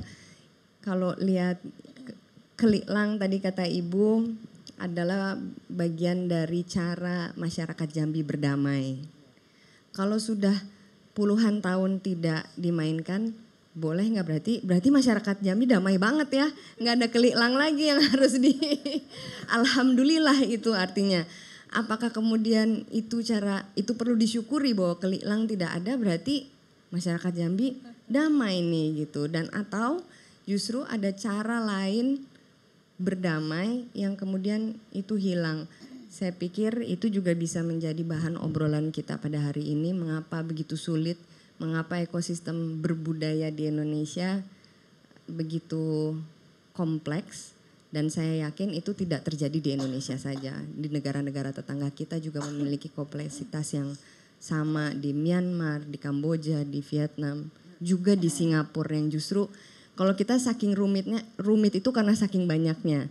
Kalau di Singapura mungkin rumit karena saking sulitnya ditemukan gitu. Jadi dalam hal itu kita bisa berbangga. Baik, saya akan mengundang beberapa tanggapan, mungkin tidak perlu berupa pertanyaan dari teman-teman yang sudah hadir pada pagi hari ini. Mungkin panitia bisa membantu mendistribusikan mic. Silakan Pak. Senang sekali Bapak bisa hadir, saya tersanjung. Bismillah, langsung aja ya. Ya, terdengar Pak. Bismillahirrahmanirrahim. Assalamualaikum warahmatullahi wabarakatuh. Waalaikumsalam. Waalaikumsalam. Kebetulan saya dapat undangan, izinkan dulu perkenalkan Bu, mohon maaf saya. Nama saya Haji Raden Dadang Hirmansyah, SMH. Saya Ketua Kerukunan Bubuhan Banjar Provinsi Wilayah Jawa Barat. Sampurasun. Kampes. Kebetulan saya dapat undangan dari istri saya di SEP karena istri saya juga lama di Jambi, jadi saya juga sering ke Jambi bolak-balik. Dan saya lama di Banjar. Jadi anak istri saya juga masih di Banjar. Saya ini nomade, lahir di Bogor, keliling saya. Pernah di Surabaya, pernah di Banjar. Banjarnya asli ibu saya asli Ningrat Banjar, nenek saya yang Gusti. Saya kalau saya perkenalkan dengan Pak Mulis kaget karena saya orang budaya tuh saya yang setahu saya seingat saya tuh Pak almarhum Pak Haji Asyamani, anaknya Miki Hidayat tuh teman saya. Saya bukan orang seni tapi saya suka menyenangi puisi. Kalau dari papa saya mungkin papa saya asli Sunda. Raden Muhammad Idris, asli Cikundul dari Pajajaran. Sama kita. Kalau istri saya, walaupun masih saudara misanan, saya kawin sama istri saudara misanan, tapi lama di Jambi Bu. Telanepura. Ketua Kerukunan Bubuan Banjar Jambi itu, di belakang rumah saya di Telanepura di Komplek Unja, Pak Aska. Saya tanya, Pak Aska lama di Banjar, saya ini Banjar Larut. Saya maaf saya tidak bisa menyampaikan bahasa Banjar karena mungkin belum ada yang ngerti. Kalau saya bahasa Banjar saya sampaikan Jambi nggak ngerti. Jadi saya bahasa Indonesia aja ya. Jadi Bapak secara terlalu kompleks kehidupan Bapak ini. Ke Banjarmasin maupun di Jambi kesamaannya itu ada dari antropologi budayanya. Pertama, ketika saya ke Kuala Tungkal, Tua Tungkal itu dari Jambi ke Tua Tungkal itu 3 jam. Saya jalan ke Tungkal itu semua mayoritas orang Banjar, bahasa Banjar. Apa yang dijual nasi kuning, soto Banjar semua ada. Saya tanya Pak Haji Sabran. Pak Haji Sabran, lawaskah sudah di sini? Memang saya lahir di sini. Kenapa sampai ada di sini? Katanya orang tuanya dulu kakeknya diajak oleh Belanda di sana di zaman perjuangan itu tinggal di Jambi. Setelah kemerdekaan dia tidak bisa lagi pulang, akhirnya tinggal di Jambi. Nah, kemudian ada kesamaan. Kalau kita dari Banjar ke Hulu Sungai, keluar ke Tanjung sana, itu ada masjid pinggir jalan. Cuma kan ada tulisannya, nggak ada tulisannya. Kalau di Tungkal ke Jambi ada tulisan, singgah dulu sembahyang. Wah, saya tanya, singgah dulu sembahyang. Saya kaget kita ngomong Jambi ya. Saya nanya dulu, ini orang Banjar? Iya Pak, orang Banjar. Tapi sebagian bukan orang Banjar, orang Kerinci, orang Tanjung Jabung sebagainya. Oh, jadi masjid ini didirikan oleh orang Banjar. Sengaja tulisannya singgah dulu sembahyang. Waduh, bukan main. Jadi secara tidak langsung orang Banjar ini menitipkan sebuah singgahlah, sholatlah dulu gitu, menitipkan satu dakwah lah gitu. Saya tanya ke bupatinya, wakil bupatinya memang orang Banjar. Satu kabupaten Banjar. Dari Tungkal ke Tembilahan itu 3 jam. Dari Tungkal ke 3 jam. Ya Bu ya, 3 jam naik speed. Cuma ada jalan tikus kalau mau ke Singapura bisa. Ibu yang tahu. Jadi di Tembilahan itu mayoritas orang Banjar itu kebanyakan sama dengan Tungkal, belum pernah ke Jambi, ke Banjar, belum suah ke Banjar. Sana ke mayoritas adalah sampai 1 kabupaten. Jadi kita kalau bahasa sehari-hari sama kita di Banjar. Nggak ada bahasa Riau, nggak ada, bahasa Melayu. Banjar, bahasa Banjar terus, ke bahasa Banjar terus. 1 kabupaten bahasa Banjar. Sama kita di Jambinya juga, kalau di Tungkalnya bahasa Banjar. Tapi ketika di Jambinya itu bahasa Melayu. Bahasa Melayu. Nah, kalau kita di Banjar ini bahasa Banjar Bataan, ya kan? Nah, bahasa Banjar. Tadi menyentil tentang komunitas Arab. Kebetulan di Jambi itu di seberang, itu memang saya pernah ke situ, bahasa Arab, orang Arab lah. Karena saya pernah, kalau kita di Surabaya itu di Ampel, mayoritas Ampel, jamaah. Kalau kita di Banjar, orang Arab itu di Antasan. Nah, Antasan. Jadi Islam itu, saya ingin sedikit cerita ketika saya baca bahasa, gini Mbak, Islam itu datangkan dari Aceh sana ya, dari Aceh. Aceh juga ada akronimnya loh, Arab, Cina, Eropa, Hindia. Nah itu Aceh. Karena tadi Bapak itu menyentil bahasa Dayak. Kalau bahasa Dayak itu, kalau kita Dayak itu ada di literaturnya 178 bahasa.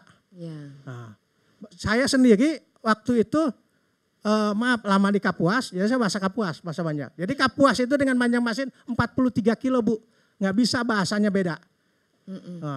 Eweh kau aja, nah, buhen kau aja. Jatuhnya kau itu mender.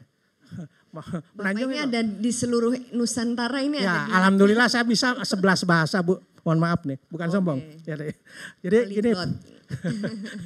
Jadi ketika saya ngomong ibu bapak itu tadi bahasa Banjar, karena saya ada di Banjar, saya baru bulan tadi pulang dari Banjar. Kebetulan ada merubah anggaran dasar rumah tangga KBB Pak Taufik Ibrahim dengan Pak Rudi Arifin kita.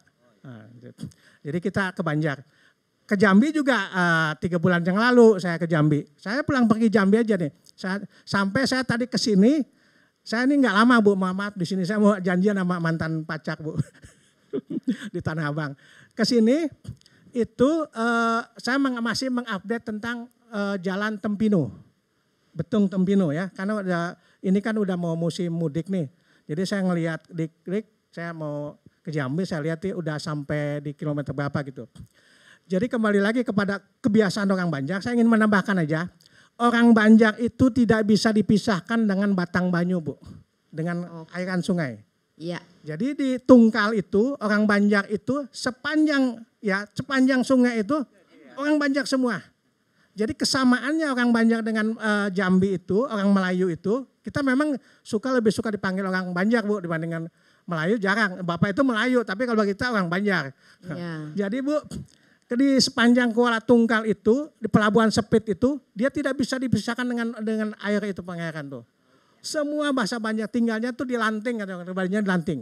Di Banjar juga demikian Bu. Sepanjang Sungai Jinga, Kampung Melayu, Sungai Bilu tuh sampai ke Sungai Martapura itu semua tinggal di Lanting, sebagian di Lanting. Nah itu. Terima kasih. Terima kasih Bu, itu aja Bu. Kang Terima kasih. Assalamualaikum Dadang. warahmatullahi wabarakatuh. Waalaikumsalam warahmatullahi wabarakatuh. Menarik. Seluruh Indonesia ada di tubuh Kang Dadang. Hatur nuhun sudah berbagi.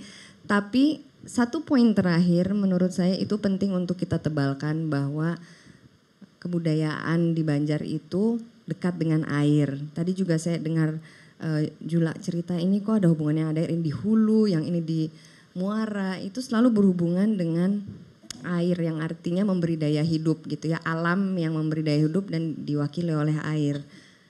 Sekarang ini kan kita sedang menghadapi secara global krisis iklim dan sepertinya ilmu modern itu berupaya untuk mengalamkan gaya hidup manusia saat ini. Dulu kita segala macam pakai plastik, terus sekarang semua yang ada label-labelnya bio gitu ya menjadi lebih populer atau dianggap memiliki kepedulian terhadap iklim, ya lingkungan. Nah, sesungguhnya bukankah memang secara tradisional kita adalah masyarakat yang dekat dengan alam ya? Apakah ini juga muncul pada karya-karya setidaknya yang ditampilkan di malam ini atau cara hidup para maestro ini? Bisa diceritain gak sih kedekatan dan apa pengaruh alam dan mungkin bukan pengaruh, hubungan timbal balik antara kesenian yang dibawakan oleh para maestro ini dengan alam? Waduh ini tingkat dewa ini penjelasannya ini. Jadi gini, sebelum ke sana saya ingin mempertemukan di mana ketemunya Jambi dengan Banjar. Oke. Itu di diri Bapak itu ketemunya. Oke. Nggak. Orang di Jambi dengan orang di Banjar sama-sama punya proto Melayu. Ya. Nah, berarti dia satu darah itu kan. Nah itu ketemunya di situ. Oke. Jadi kita aja nyentil itu. Ya. Nah kemudian gini. Mungkin hampir di seluruh kehidupan manusia itu tidak pernah lepas dari unsur air. Satu. Ya. Kemudian unsur tanah juga tidak pernah lepas. Mungkin satu sisi juga unsur angin, sepertinya seperti itu. Ya biasanya 4 ya. Ya. Udara. Nah, mungkin api itu sebagai alternatif menurut saya. Oke. Nah, lalu seluruh kehidupan ini akan berpengaruh dengan sikap dan tingkah laku, tindak tanduk ya. Kalau tanduk sini kan, ya tindakanlah seperti itu. Akan berpengaruh. Apapun yang dilakukan tidak hanya kesenian saya pikir. Ya. Sikap kita bertemu dengan orang pun berpengaruh. Seperti itu. Menurut saya tuh ya Bu ya. Ketika dalam tanda kutip orang Melayu, ketika dia ketemu sesama yang serumpun dengan Melayu, saya yakin. Karena saya pengalaman baru kemarin, ada orang Jambi Bu, tapi dia katanya saya orang Toba. Ketemu di Ibis, duduk-duduk sambil ngerokok. Ketika dia menyapa, Bapak dari Sumatera ya? Enggak, saya bilang. Terus dari mana? Dari Banjar. Waduh, rasanya seperti saudara katanya. Karena sama-sama memiliki dalam Melayu. Nah, oleh karena itu tadi, kenapa saya lebih bangga dengan Melayu? Karena Melayu adalah rumpun. Banjar itu Banjar Melayu jadinya, Melayu Banjar. Karena kehidupannya selalu Melayu. Dan kehidupan Melayu tadi mungkin penguatan dari Bapak tadi kan. Kehidupan orang Melayu tidak lepas dari air dan batang banyu. Batang itu kan apa ruang dari sungai itu batang namanya. Batangnya luas enggak? Batangnya lebar enggak? Artinya sungainya itu batang dari sungainya, bukan dari airnya. Jadi batang banyu itu ruang dari sungai itu sendiri. Dari mungkin di sini ada daratan, seberang sana ada daratan. Nah, luasnya itu adalah batang. Ya. Seperti batang ini juga kan, tapi kalau batang kayu kan naik ke atas. Kalau batang banyu itu kan dia datar. Kalau batang banyunya berdiri itu berarti bukan batang banyu. Batang banyu itu selalu rebah. Merubah aja, rebahan. Nah, seperti itu boleh kali jawaban saya agak melenceng ya terserah. Tetapi menurut pendapat saya kehidupan masyarakat dimanapun, utamanya di daerah kita Indonesia secara umum, itu tidak lepas dari 4 unsur itu. Dan itu sangat berpengaruh terhadap sikap maupun dalam berkebudayaan. Ya. Seperti itu. Terima kasih Jula. Ya, jadi apa yang mereka lakukan nanti malam tidak lepas kita lihat, wah ini gayanya seperti ini, roh yang ditampilkan di dalam gerak ini menunjukkan apa? Seperti itu. Silakan nanti mungkin diapresiasi begitu aja udah, makasih. Ya, menarik tadi bagaimana dengan maestro ya menjaga itu. Saya teringat ketika visitasi sama Ibu Siti Rahela. Kami budaya Melayu saya pikir itu selalu punya pegangan ya, alam tak kembang jadi guru gitu. Nah, keli elang, salah satu contoh saya katakan, keli elang itu berguru pada alam, pada burung elang. Dan menarik Ibu tuh mengatakan begini, terus gimana tuh Mak geraknya? Biasanya kita kan tanya ya. Oh itu burung elang. Iya, gimana tuh Mak geraknya? Terus katanya, iya elang itu nari di atas, kita nari di bawah katanya. Saya langsung bilang, waduh ini dalam sekali ya maknanya gitu. Jadi ternyata alam takambang, kalau Sumatera Barat mengatakan alam takambang jadi guru, kalau Melayu ya alam takambang jadi guru. Artinya apapun yang ada di alam itu kan bisa menjadi guru. Dan menarik juga saya tanya proses pewarisan, bagaimana dulu belajarnya? Nah, setoran. Jadi belajar itu setoran. Setorannya gimana caranya? Ternyata mereka menarikan bersama, terus hanya dilihat oleh si nenek putih yang moyangnya gitu. Cuma dilihat terus ditinggal.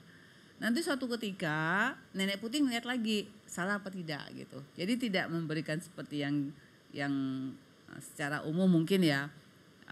Oh begini geraknya 1, 2, 3, 4, 5, 6, 7, 8 mungkin gitu. Tapi ternyata sendiri mereka mencari. Bagan-bagannya diberikan oleh gurunya, si murid mencari, nanti si guru akan melihat kira-kira 2 minggu lagi atau dia akan setor sama gurunya. Benar nggak gerak saya? Itu saya bilang, wah itu keren banget kalau belajar seperti itu kalau menurut saya gitu. Sehingga seorang murid mencari kebenaran itu dengan sendiri, tetapi batangnya diberikan oleh gurunya gitu. Jadi saya bilang, wah ini keren banget ya nenek moyang kita ngajarin. Jadi enggak pernah diajar sama nenek putih, enggak katanya gitu. Terus ya kami nari sama-sama, dia lihat. Nanti suatu ketika mungkin kami akan cari nenek putih, memperlihatkan yang kami sudah latihkan sendiri katanya. Oh itu kurang bagus, kurang pas katanya. Jadi menurut saya itu juga menarik ya Pak. Kalau menurut saya sehingga seorang murid mencari sendiri kebenaran tadi, tapi tetap batangnya diberikan oleh gurunya gitu. Jadi tidak di situ menurut saya bagaimana kemudian si murid menggali kreativitas dengan garis benang merah yang sudah ada dari gurunya gitu. Dan satu lagi yang menarik ketika beliau mengatakan ya elangnya nari di atas, kita nari di bawah.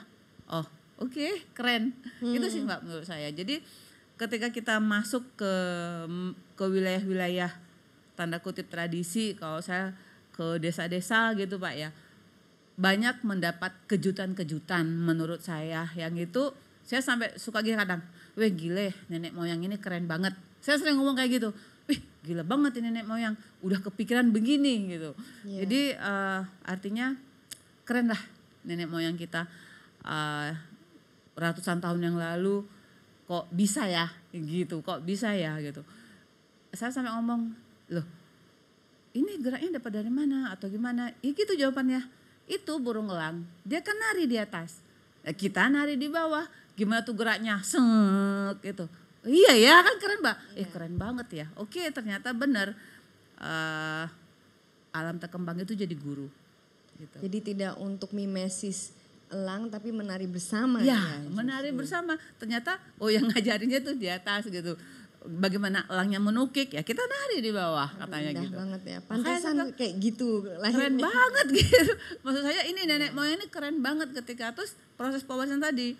Tuh diajarin nggak Mak sama enggak katanya, ya kami nari aja. Nanti kami setor sama gurunya, diliatin udah bener enggak. Oh jadi mencari sendiri keenakan geraknya tuh gimana, dia mencari sendiri gitu. Menurut saya itu sebuah proses yang keren banget loh. Ya proses training yang Wah mungkin keren kita banget jarang ya, sekali. menurut saya. Kalau training Ibu juga dari seni tari ya? Iya.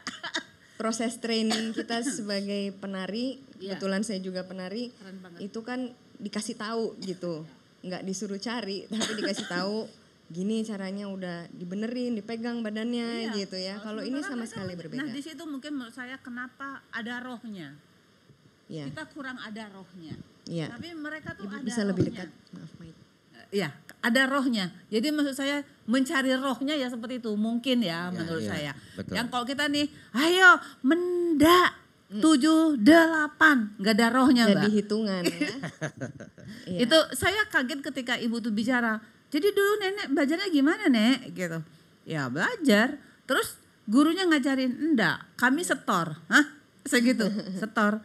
Setor apa Nek? Ya setor gerak katanya. Setor gerak, udah bener enggak? Nanti dikasih tahu, oh ini kurang, ini begini gitu. Jadi setiap hari dia mencari pasnya di mana menurut dia yang enak, dan tetapi tadi batang tubuhnya udah dikasih sama gurunya. Banyak sekali kata-kata yang seperti kiasan gitu ya kalau untuk guru-guru tradisi kita, tradisional kita banyak seperti mencari itu mencari apa? Nggak tahu, ya kamu juga nanti akan dapat, akan sampai sendiri gitu. Apa itu sampai buat tari tradisi itu seringkali ini. Mungkin ada yang ingin saya katakan juga, mencari itu tadi seperti diminta untuk mencari sendiri, disitulah muncul kemampuan personal. Iya. Kemampuan personal itu diperlukan di dalam kesenian-kesenian tradisi, di mana saja pikir itu. Di Jambi juga kan seperti itu. Jadi kemampuan personal itulah yang yang menjadikan munculnya roh di dalam pergerakan maupun nyanyian dan seterusnya. Nah, kemudian ada satu Bu, sama Ibu Ima, bahwa saya yang peladon itu yang agak muda. Tadi malam saya bilang, belajarlah nyanyi panjang sama Bapak itu nanti. Curi-curi teknik napasnya seperti apa, paling tidak itu baru kamu latihan nanti untuk ladon. Ladon juga nyanyiannya panjang. Oh, jadi teknik vokal, teknik napas dan seterusnya mungkin sama. Nah karena itu tadi saya suruh kamu berguru nanti sama Pak Abdullah ya namanya. Iya, Nah, Abidin. Pak Abidin. Nanti malam kamu nanya-nanya sama beliau. Izin. Nanti malam itu ada cicitnya Ibu Mariam yang akan tampil karena Ibu Mariam udah sakit ya. Nah, satu lagi Ibu Mariam juga sedang sakit. Beliau udah dapat maestro nasional itu Pak Endo. Beliau adalah penari. Beliau sastra lisan.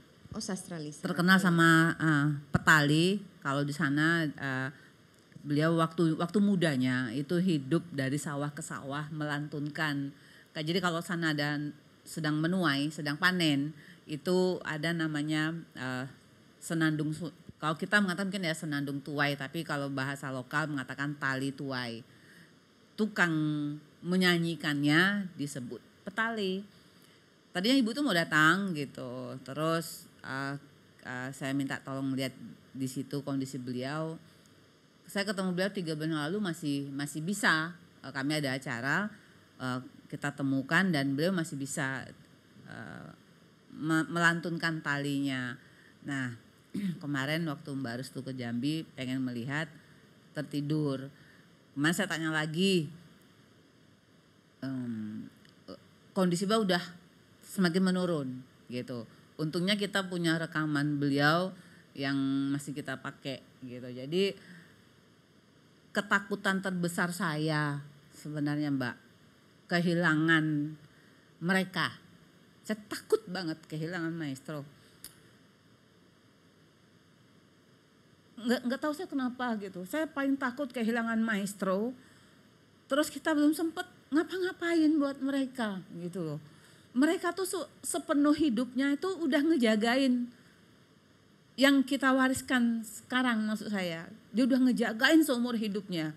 Katakan bapak-bapak kita itu Pak ya, 80 tahun umurnya. Mungkin dari umur 10 tahun dia udah konsisten ngejagain itu. Sampai kita memiliki yang namanya tradisi-tradisi lama. Dan kita belum banyak berbuat buat mereka. Dan saya tuh takut banget kehilangan maestro. Enggak, apa ya, rasanya kalau ingin berbuat banyak, ingin yang banyak kita kerjakan buat maestro itu gitu. Bagi saya, maestro itu pejuang. Dia sama perannya pejuangnya dengan kemerdekaan dulu.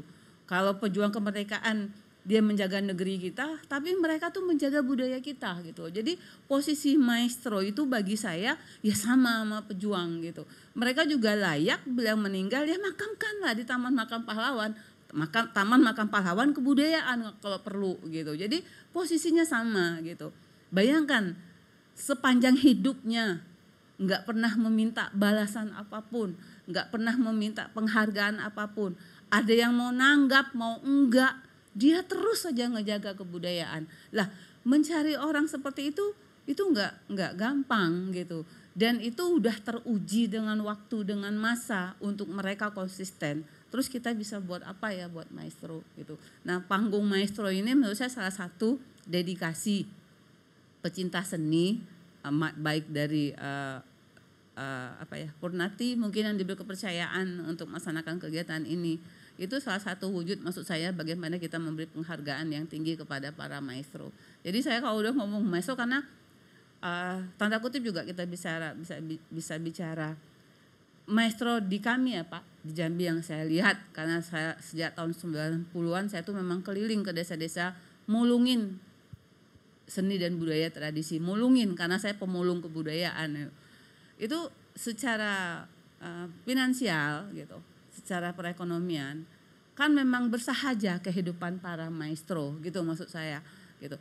Nah, sementara yang mereka buat itu tuh sangat luar biasa loh, ngejagain barang lama sampai kekinian, itu hal yang sangat luar biasa. Nah, layak kita memberi penghargaan kepada maestro, salah satu ya memberikan panggung kepada mereka, dan salah duanya memberikan apa yang bisa kita berikan kepada mereka gitu. Jadi kalau bicara maestro memang saya agak agak emosional sedikit. Karena saya sering sekali mendapat titipan, udah nanti kalau aku mati gak apa-apa mah, kamu udah simpan gitu. Beneran dia gak ada gitu. Gak apa-apa mah, aku udah tenang, kamu udah pegang. Besok mah ayo kita manggung, ini udah gak bisa ngapa-ngapain gitu. Jadi aduh masih banyak yang mau kita kerjain tapi apalah daya, kan kita gak bisa kerja sendiri gitu. Jadi saya berharap sekali lagi panggung maestro ini kalau perlu ya sebulan bisa 2 kali. Karena masih banyak yang harus kita tampung ini Mbak Restu di panggung maestro ini. Banyak yang harus kita pungutin nih, maestro kita tuh banyak bertebaran. Kasih panggung buat mereka, mumpung mereka masih ada. Loh kalau sudah nggak ada mau dikasih apa segede gini misalnya, itu nggak guna lagi gitu. Jadi ayo kita masih bisa apa ya buat maestro gitu. Karena umurnya udah 80, 75. 90-an masih kuat. Saya punya satu narasumber Mbak, 105 tahun, baru meninggal kira-kira Lebaran kemarin meninggal. Itu ibu itu kalau ditanya apa-apa lupa. Tapi kalau ditanya kesenian beliau ingat. keren banget, umurnya 104 tahun waktu sama saya ketemu. Ditanya apapun dia lupa. Tapi kalau kita nanya kesenian, jadi waktu itu gimana Mak nari? Oh aku nari begini, dia hafal menceritakan semua. Nanti tanya di luar kesenian, blank gitu. Maka saya bilang ini udah keren banget. Luar biasa jadi bensin ya. Iya, kesenian maka saya bilang, itu. jangan nanti kalau udah tua kita begitu ya. Amin, amin panjang umur Bu. Kan Ya. banyak PR Bu Emma. Ya. Jadi Kalau soal maestro kita banyak PR masuk saya. Itu tadi berpacu dengan waktu, kehilangan maestro. Jangan sampai kemudian nyeselnya, aduh kan belum sempat giniin ya udah nggak ada. Iya. Aduh belum sempat diginiin ya. Nah itu loh, jangan sampai aduhnya tuh akhirnya ke diri sendiri, nyeselnya tuh nyesekin dada gitu. iya. Baik, kita juga berpacu dengan waktu dalam panggung wacana ini. Barangkali ada lagi dari, wah ada banyak rupanya. Teteh, silakan. Singkat dan padat supaya bisa segera ditanggapi. Iya, baik. Assalamualaikum warahmatullahi wabarakatuh. Waalaikumsalam warahmatullahi Saya dari Jambi kebetulan dan tinggal di Jakarta. Ketika saya sangat senang dan bangga sekali ya hadir di sini juga dapat ada flyernya gitu kebetulan di grup ya, di grup WA gitu. Saya coba paksa datang tadi ya. Saya sungguh benar-benar bangga dengan adanya acara ini. Saya mau menanggapi aja Ibu ya.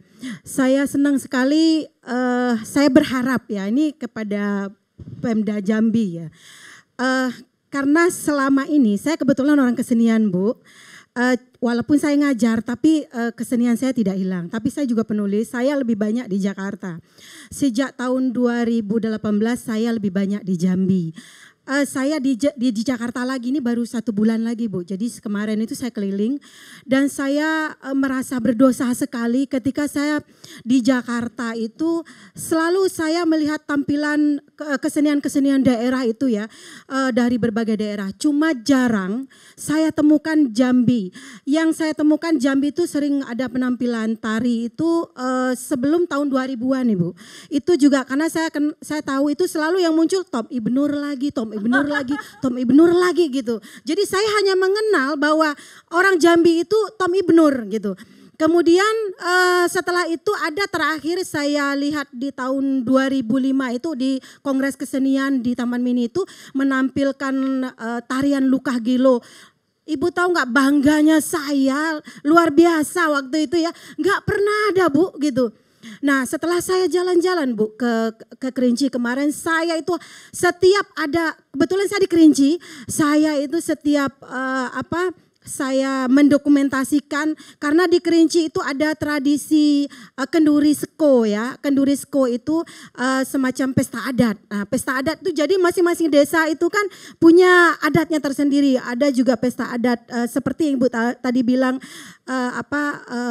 petale atau apa itu ya. Saya juga masih kecil, saya masih ingat tuh Bu, saya karena saya kecil di Kerinci, jadi saya juga merasakan bahwa setiap musim panen apabila ada gotong royong masyarakat untuk saling membantu dalam pesta panen, maka ada seorang petale untuk menghibur orang menuai padi. Waktu itu masih menggunakan ani-ani ya.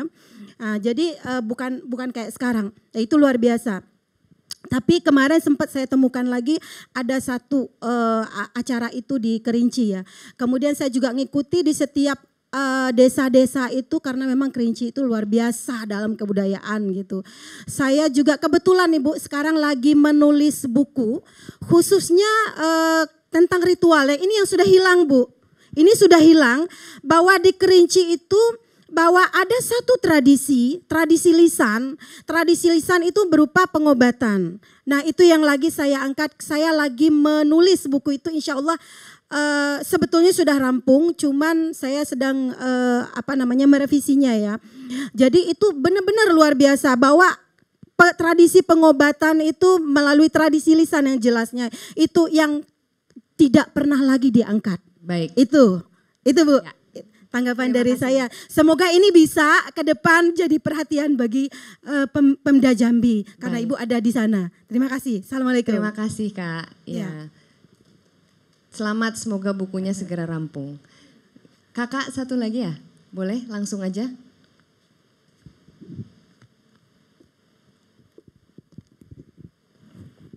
Oke, selamat siang, Julak Arau, Bunda. Ini sebenarnya menarik karena kebetulan saya juga berdarah Banjar dan Melayu Jambi. Jadi saya luangkan waktu untuk datang ke sini. Jadi langsung aja saya ingin bertanya terkait maestro kesenian ini kan sangat menarik untuk dibahas baik dari segi seninya sendiri ataupun dari maestronya. Nah, untuk melestarikan kesenian ini kan harus ada upaya pendokumentasiannya dan penyebaran ke masyarakat luas melalui panggung maestro seperti ini kan. Yang saya ingin garis bawahi, apakah sudah ada upaya pendokumentasian produk kesenian ini dalam bentuk narasi yang mana narasi ini berbicara tentang pakem asli seni tersebut. Misalkan dari Jambi ada tari Betawi, standar geraknya harus seperti ini. Harus pakai selendang dengan panjang sekian ataupun dengan satu gerakan yang misalkan kata Bunda tadi mendaknya itu harus setinggi apa sih kayak gitu loh. Karena kalau pendokumentasian melalui narasi ini menurut saya perlu agar pakemnya terjaga dan di kemudian hari tidak hilang. Walaupun kemungkinan besar akan ada pergeseran, pasti akan ada pergeseran dari pakem aslinya. Dan kenapa juga dengan narasi, mungkin menurut saya itu juga bisa membangun karismanya tersebut dari pakem kesenian tersebut. Terima kasih Bunda Julak. Terima kasih banyak Kak atas komentarnya. Oke, banyak buat Jambi nih. Kebetulan yang terakhir itu penari saya dulu, murid dan penari. Ibu terima kasih banyak, kami menunggu tulisannya. Banyak yang, kalau memang Ibu seorang penulis, banyak yang akan Ibu angkat kesenian kita di Jambi. Itu tadi, Ibu salah satunya yang prihatin sekarang Ibu Mariam, petali kita, kondisi beliau udah menurun sekali gitu. Nah, pendokumentasian tentu ada, Nak, gitu. Contoh walaupun saat ini pendokumentasian dalam tanda kutip kebutuhannya masih untuk warisan budaya tak benda yang kami harus mendokumentasikan. Kalau tapi secara narasi saya pikir itu perlu, kita akan coba gitu ke depan supaya bukan pakem tapi paling tidak kira-kira seperti ini. Karena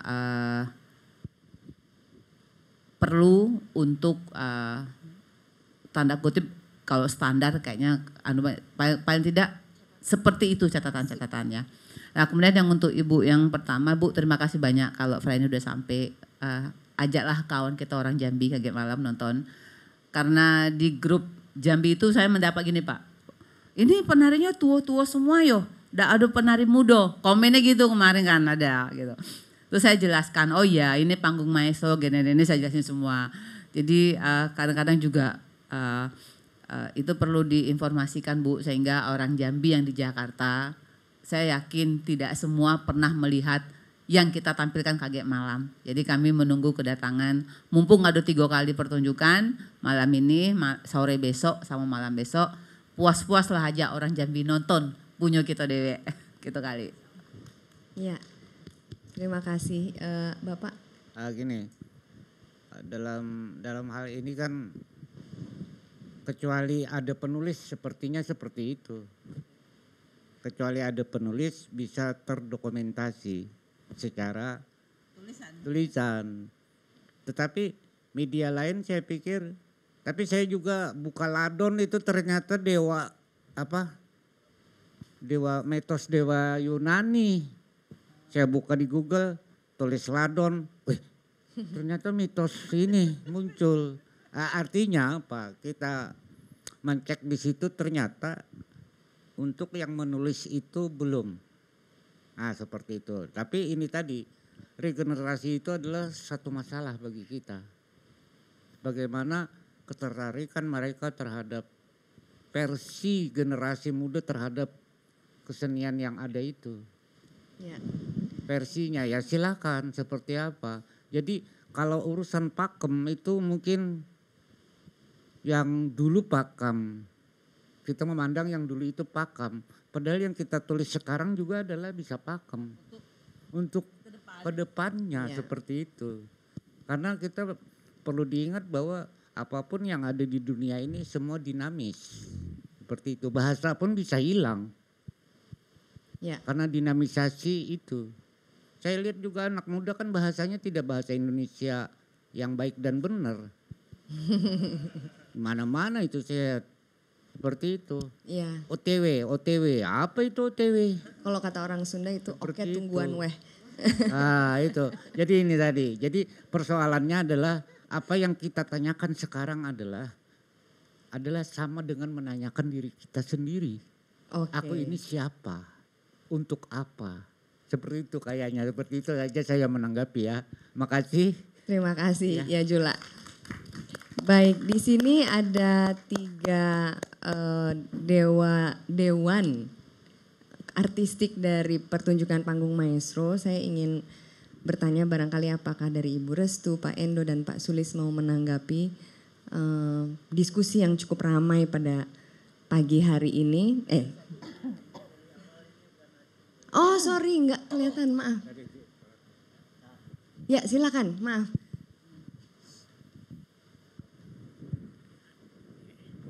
Terima kasih Bu. Assalamualaikum warahmatullahi wabarakatuh. Waalaikumsalam. Ulun dari Solo Pak. Iya Pak, saya kaget juga Pak kalau di Banjar itu kok ada kata ulun itu. Ulun kan bahasa dewa itu ya.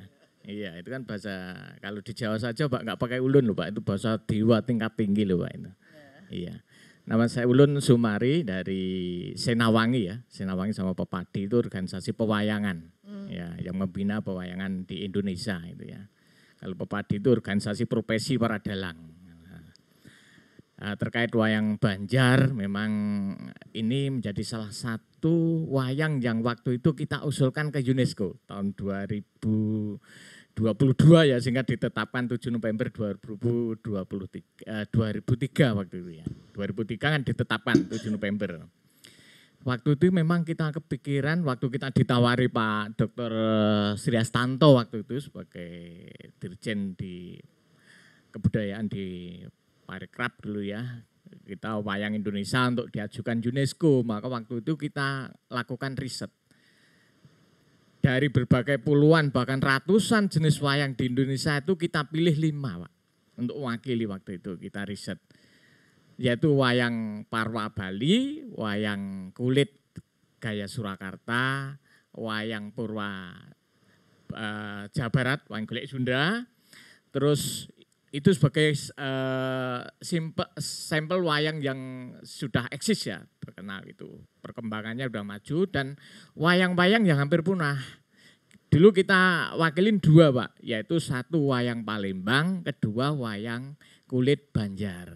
Nah, itu dulu. Jadi ada 5 wayang itu kita lakukan riset, kita ajukan UNESCO mewakili wayang Indonesia. Setelah UNESCO menetapkan tanggal 7 November 2003, wayang Indonesia sebagai karya agung budaya dunia, waktu itu memang ada program khusus bagaimana untuk pelestarian wayang. Salah satunya adalah wayang Banjar. Ya waktu itu kita kerjasama dengan para dalang di Kalimantan Selatan, waktu itu kita bentuk sanggar waktu itu ya, namanya Sanggar Dataraska. Itu sebagai sarana kaderisasi untuk melatih anak-anak untuk belajar dalang, belajar nabuh gamelan gitu. Waktu itu kita bina selama 3 tahun. Nah, Sanggar Dataraska. Dan juga kita latih untuk pembuat wayangnya Pak. Pembuat wayangnya supaya kualitas membuat wayang Banjar itu dari sisi pahatan, dari sisi sunggingan itu bagus. Jadi waktu itu ada 2 seniman wayang Banjar, kita bawa langsung ke pusat pembuatan wayang di Jawa Pak. Yaitu di Wonogiri. Di Manyaran sana. Di Wonogiri itu istilahnya magang, magang hampir 2 bulan. Jadi wayang Banjarnya kita bawa ke sana Pak. Kita bawa ke sana bagaimana membuat wayang Banjar dengan bentuknya tetap kecil, wayang Banjar itu kan agak kecil ya, wayang kecil tapi dengan tataan proses sunggingan pahatan yang lebih bagus. Jadi kalau disampaikan tadi Bapak wayang Banjar itu dari Mojopahit itu ya, itu memang dari serat Hikayat Banjar memang di situ. Tapi memang ada pendapat lain, jadi ada berbagai sumber itu masuknya wayang Banjar itu zaman Demak gitu ya. Kalau Mojopahit tentunya wayangnya itu mungkin mirip-mirip Bali Pak. Jadi anatominya masih menyerupai manusia itu. Tapi kalau wayang Banjar itu sudah mungkin sudah perubahan para wali ya. Jadi diperkirakan zaman Demak. Jadi bentuknya kecil, sudah anatominya sudah berubah supaya tidak menyerupai manusia kan gitu. Iya. Gitu. Jadi wayang Banjar memang sekarang mengalami pasang surut. Kita akui zaman dulu kita masih bisa ketemu maestronya namanya Pak Utuh Aini gitu ya dulu, tapi sudah meninggal, mungkin kita sudah kehilangan dokumentasinya. Ini perlunya maestro-maestro wayang Banjar ini perlu didokumentasi. Sekarang kan sudah ada ya teknologi, mungkin bisa dimasukin di YouTube atau apa gitu. Yang kedua memang dari sisi gamelan Pak, perangkat gamelan ini kok kalau kita lihat di museum Lambung Mangkurat, museum di Gajah itu gamelan Banjar itu luar biasa loh Pak. Kualitasnya itu perunggu, bentuknya besar, tapi sekarang kok nggak ada ya di Banjar sana itu. Kualitasnya kok besi sekarang itu sana itu. Iya. Besi itu. Jadi bagaimana pemerintah daerah sana itu memikirkan bagaimana untuk peningkatan sisi kualitas baik peralatan, pertunjukan maupun sisi kuantitas sehingga pementasan wayang Banjar ini selalu hidup terus gitu ada dan regenerasi bisa terus digalakkan dulu Pak terutama untuk menghidupkan sanggar-sanggar itu. Amin. Saya kira itu Bu. Ya. Terima kasih Bu. Terima Assalamualaikum kasih warahmatullahi banyak. wabarakatuh. Artinya regenerasi itu sudah mulai dijalankan ya Pak Iya. ya. Jadi Jula tenang, banyak tidak sendirian, ada komunitas lain yang juga turut memiliki kepedulian untuk kesenian Banjar. Baik, mungkin sebelum kita menutup Pak Endo sebagai Dewan Artistik bisa menyampaikan tanggapan yang saya yakin banyak sekali. Silakan Pak, mau duduk di sini? Enggak usah. Oke. Terima kasih. Singkat, saya mencoba sesingkat-singkatnya. Yang pertama adalah bahwa setiap pertemuan begini juga banyak sekali yang di luar dugaan. Misalnya di luar dugaannya antara hubungan Banjar sama Jambi itu kita tidak pikir bahwa itu ada satu kaitan yang sangat rekat, tapi kemudian tadi timbul seperti itu ya dari diskusi, dari penyampaian dan lain sebagainya. Jadi jangan-jangan kalau kita menampilkan nanti maestro dari Nias sama Papua aja akan ketemu kaitannya dari sana sini gitu ya. Kita tidak pernah tahu, artinya bahwa forum-forum ini menemukan sesuatu yang kita tidak pernah duga dan tidak pernah tahu sebelumnya. Yang kedua saya kira yang sangat menarik adalah karena keduanya Banjar maupun di Jambi mengacu kepada yang lebih budaya yang lebih luas, yang besar yaitu Melayu. Nah Melayu ini yang saya kira sangat khas di kita. Kalau dari sisi lokasinya budaya Melayu di mana tidak terlalu gampang diidentifikasi. Tetapi diasporanya, penyebarannya itu melebihi negara kita ini, bisa ke Nusantara di mana-mana gitu ya. Nah, bagaimana budaya Melayu ini ya sebagai sebuah kekuatan yang tersendiri menyebar penetrasi di mana-mana. Ya kita tidak usah bicara bahwa sejarah budaya bahasa Indonesia juga sebetulnya dari prototipe budaya Melayu yang lingua franca itu. Nah di sini yang agak khusus di kita kan agak sering tidak terlalu mudah untuk mencari kaitannya antara budaya Jawa yang konon lebih baik ke Hindu kayak wayang dan Melayu gitu ya. Ya, tapi sebetulnya di budaya Banjar, di wayang Banjar, wayang Betawi, wayang ini justru pertemuan antara Melayu sama Jawa ini ketemunya bukan terutama di Jawa, bahkan ada di Banjar dan yang lain-lain. Saya kira itu menarik. Ini semua menurut saya adalah sebuah pelajaran bagi kita untuk memahami kebudayaan di negeri kita ini yang selalu terjadi di dalam proses asimilasi, akulturasi dan sebagainya. Dengan kata lain bahwa kekuatan nilai tradisi itu adalah kekuatan bagaimana dia mentransformasi diri, bagaimana kita menerima yang lain selain daripada memajukan yang ada dari dalam. Sekian saja, terima kasih banyak. Terima kasih banyak Pak Endo, luar biasa. Iya kalau tadi kembali kepada Ibu memanggil peribahasa Minang mungkin atau Jambi alam takambang jadi guru. Sepertinya apa yang akan kita pelajari melalui diskusi hari ini tentu dengan setiap satu dan yang lainnya di antara satu-satu dari kita saja sudah punya banyak cerita begitu. Dan bahwa tentu saja apa yang akan dimunculkan maestro-maestro yang akan tampil itu adalah arsip hidup. Dan diingatkan oleh Bu Emma, kita berpacu dengan waktu. PR besar kita adalah tentu kemudian tidak hanya mengalah pada waktu, karena kematian itu keniscayaan mungkin ya, tapi gimana caranya kita punya siasat untuk arsip tersebut tetap hidup. Mereka sebagai cara kita berguru pada alam. Nah, saya ingin menutup pembicaraan kita yang sangat dinamis. Terima kasih untuk semua yang sudah hadir secara atentif dan sangat fokus pada pagi hari ini dengan melihat dari perbincangan dan begitu banyak hal yang muncul.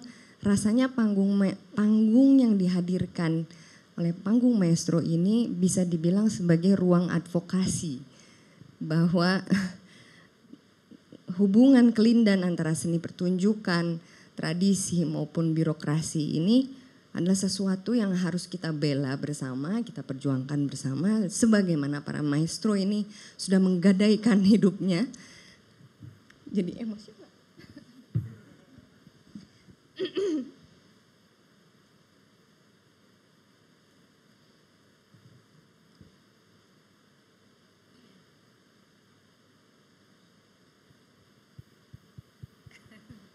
Saya nggak mau buru-buru,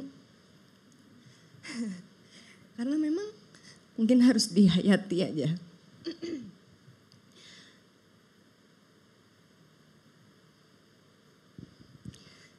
Ya, panggung sebagai ruang advokasi untuk menampilkan yang selama ini bisa dibilang tidak kasat mata, atau masyarakat invisible gitu ya, baik masyarakat adat, juga masyarakat desa mungkin yang tertindas oleh masyarakat kota, perempuan, juga masyarakat lanjut usia.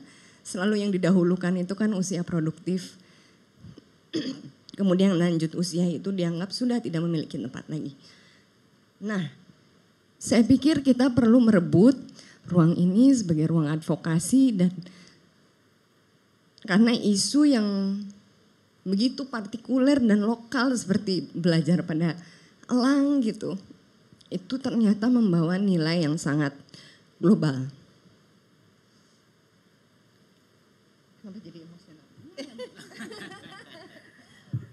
Dan gak mau minta maaf juga. Karena ya, saya pikir itu.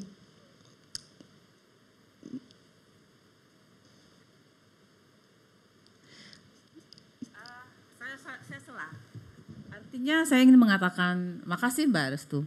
Artinya kita mengatakan bahwa Panggung Maestro ini satu sisi berhasil. Satu sisi berhasil. Memberikan posisi yang sudah sepantasnya dan layak untuk orang yang sama dianggap tidak produktif. Padahal sebenarnya yang produktif mereka, bukan kita. Gitu. Saya cuma sering berterima kasih kepada Tuhan, ya Allah terima kasih dikasih kesempatan menggendong dan memandikan seorang maestro yang berjalan 300 km lebih hanya untuk memberikan sastra lisan kuaunya kepada saya, terus pulang. Saya masih ingat sekarang, saya masih nentengin baju beliau dalam kresek yang kena muntah yang saya cucikan, itu dia nggak mau, baju mama mana ya mah, ini mah gitu.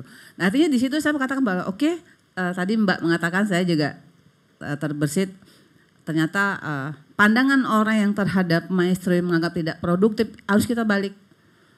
Yang produktif itu mereka kok gitu.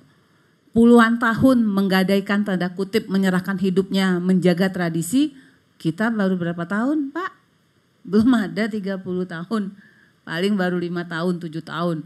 Tapi beliau sepanjang hidupnya, sepanjang napasnya menjaga buat kita. Artinya sebenarnya yang produk itu beliau kok gitu.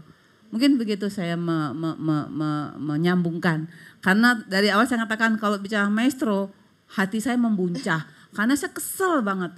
Kita tuh harusnya tuh kita gini loh. Harusnya kita tuh masih ngerjain gini loh. Tapi tidak bisa sendiri. Nah, salah satu panggung maestro ini saya katakan sangat berhasil untuk saat ini. Kalau bisa ya enggak sebulan sekali, berkali-kali gitu. Sehingga amin, semakin banyak ditampilkan para maestro, maka kita semakin banyak belajar dan gap antara generasi muda sama yang tua itu terjembatani.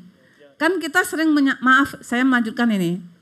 Kita mengatakan generasi muda belajar dong sama maestro. Terus dia ngomong gini, mau belajar dari mana orang kami nggak tahu. Gitu Mbak jawabannya. Sekarang oke, kami kasih Anda ruang. Nih perpustakaan hidup, kamunya belajar gitu. Jadi satu kali lagi panggung maestro ini saya sangat berharap dan impian jangan cuma sebulan sekali, berkali-kali, dan kita tidak bicara investasi di sini, tetapi bicara investasi moral, investasi budaya itu tidak bisa dihitung dengan rupiah. Mungkin begitu. Terima kasih banyak Bu Emma. Menyambung suara saya yang sudah terbata-bata, tapi artinya kita bisa menyadari masing-masing kita punya tempatnya sendiri-sendiri untuk menghidupkan arsip ini.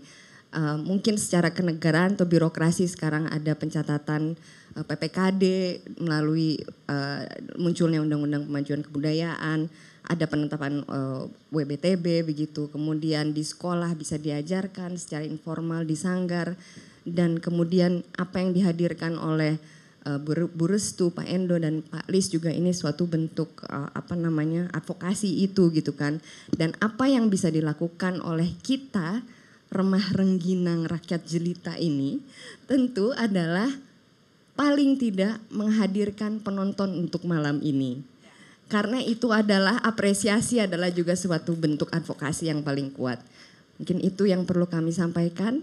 Terima kasih banyak Jula Larau dan Ibu Emma. Terima kasih teman-teman dan juga Bali Purnati yang sudah menyediakan ruang, dan juga Kemendikbudristek, Direktorat PMM yang sudah mendukung kegiatan Panggung Maestro. Mohon maaf atas segala kekurangan. Assalamualaikum warahmatullahi wabarakatuh.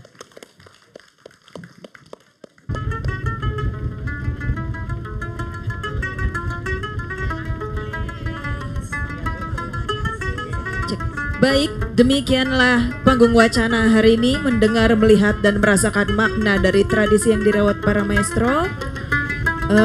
Jangan lupa saksikan karya-karya maestro kita dalam panggung maestro hari ini dan besok sore dan malam. Terima kasih dan sampai jumpa lagi besok dan hari ini. Selamat pagi.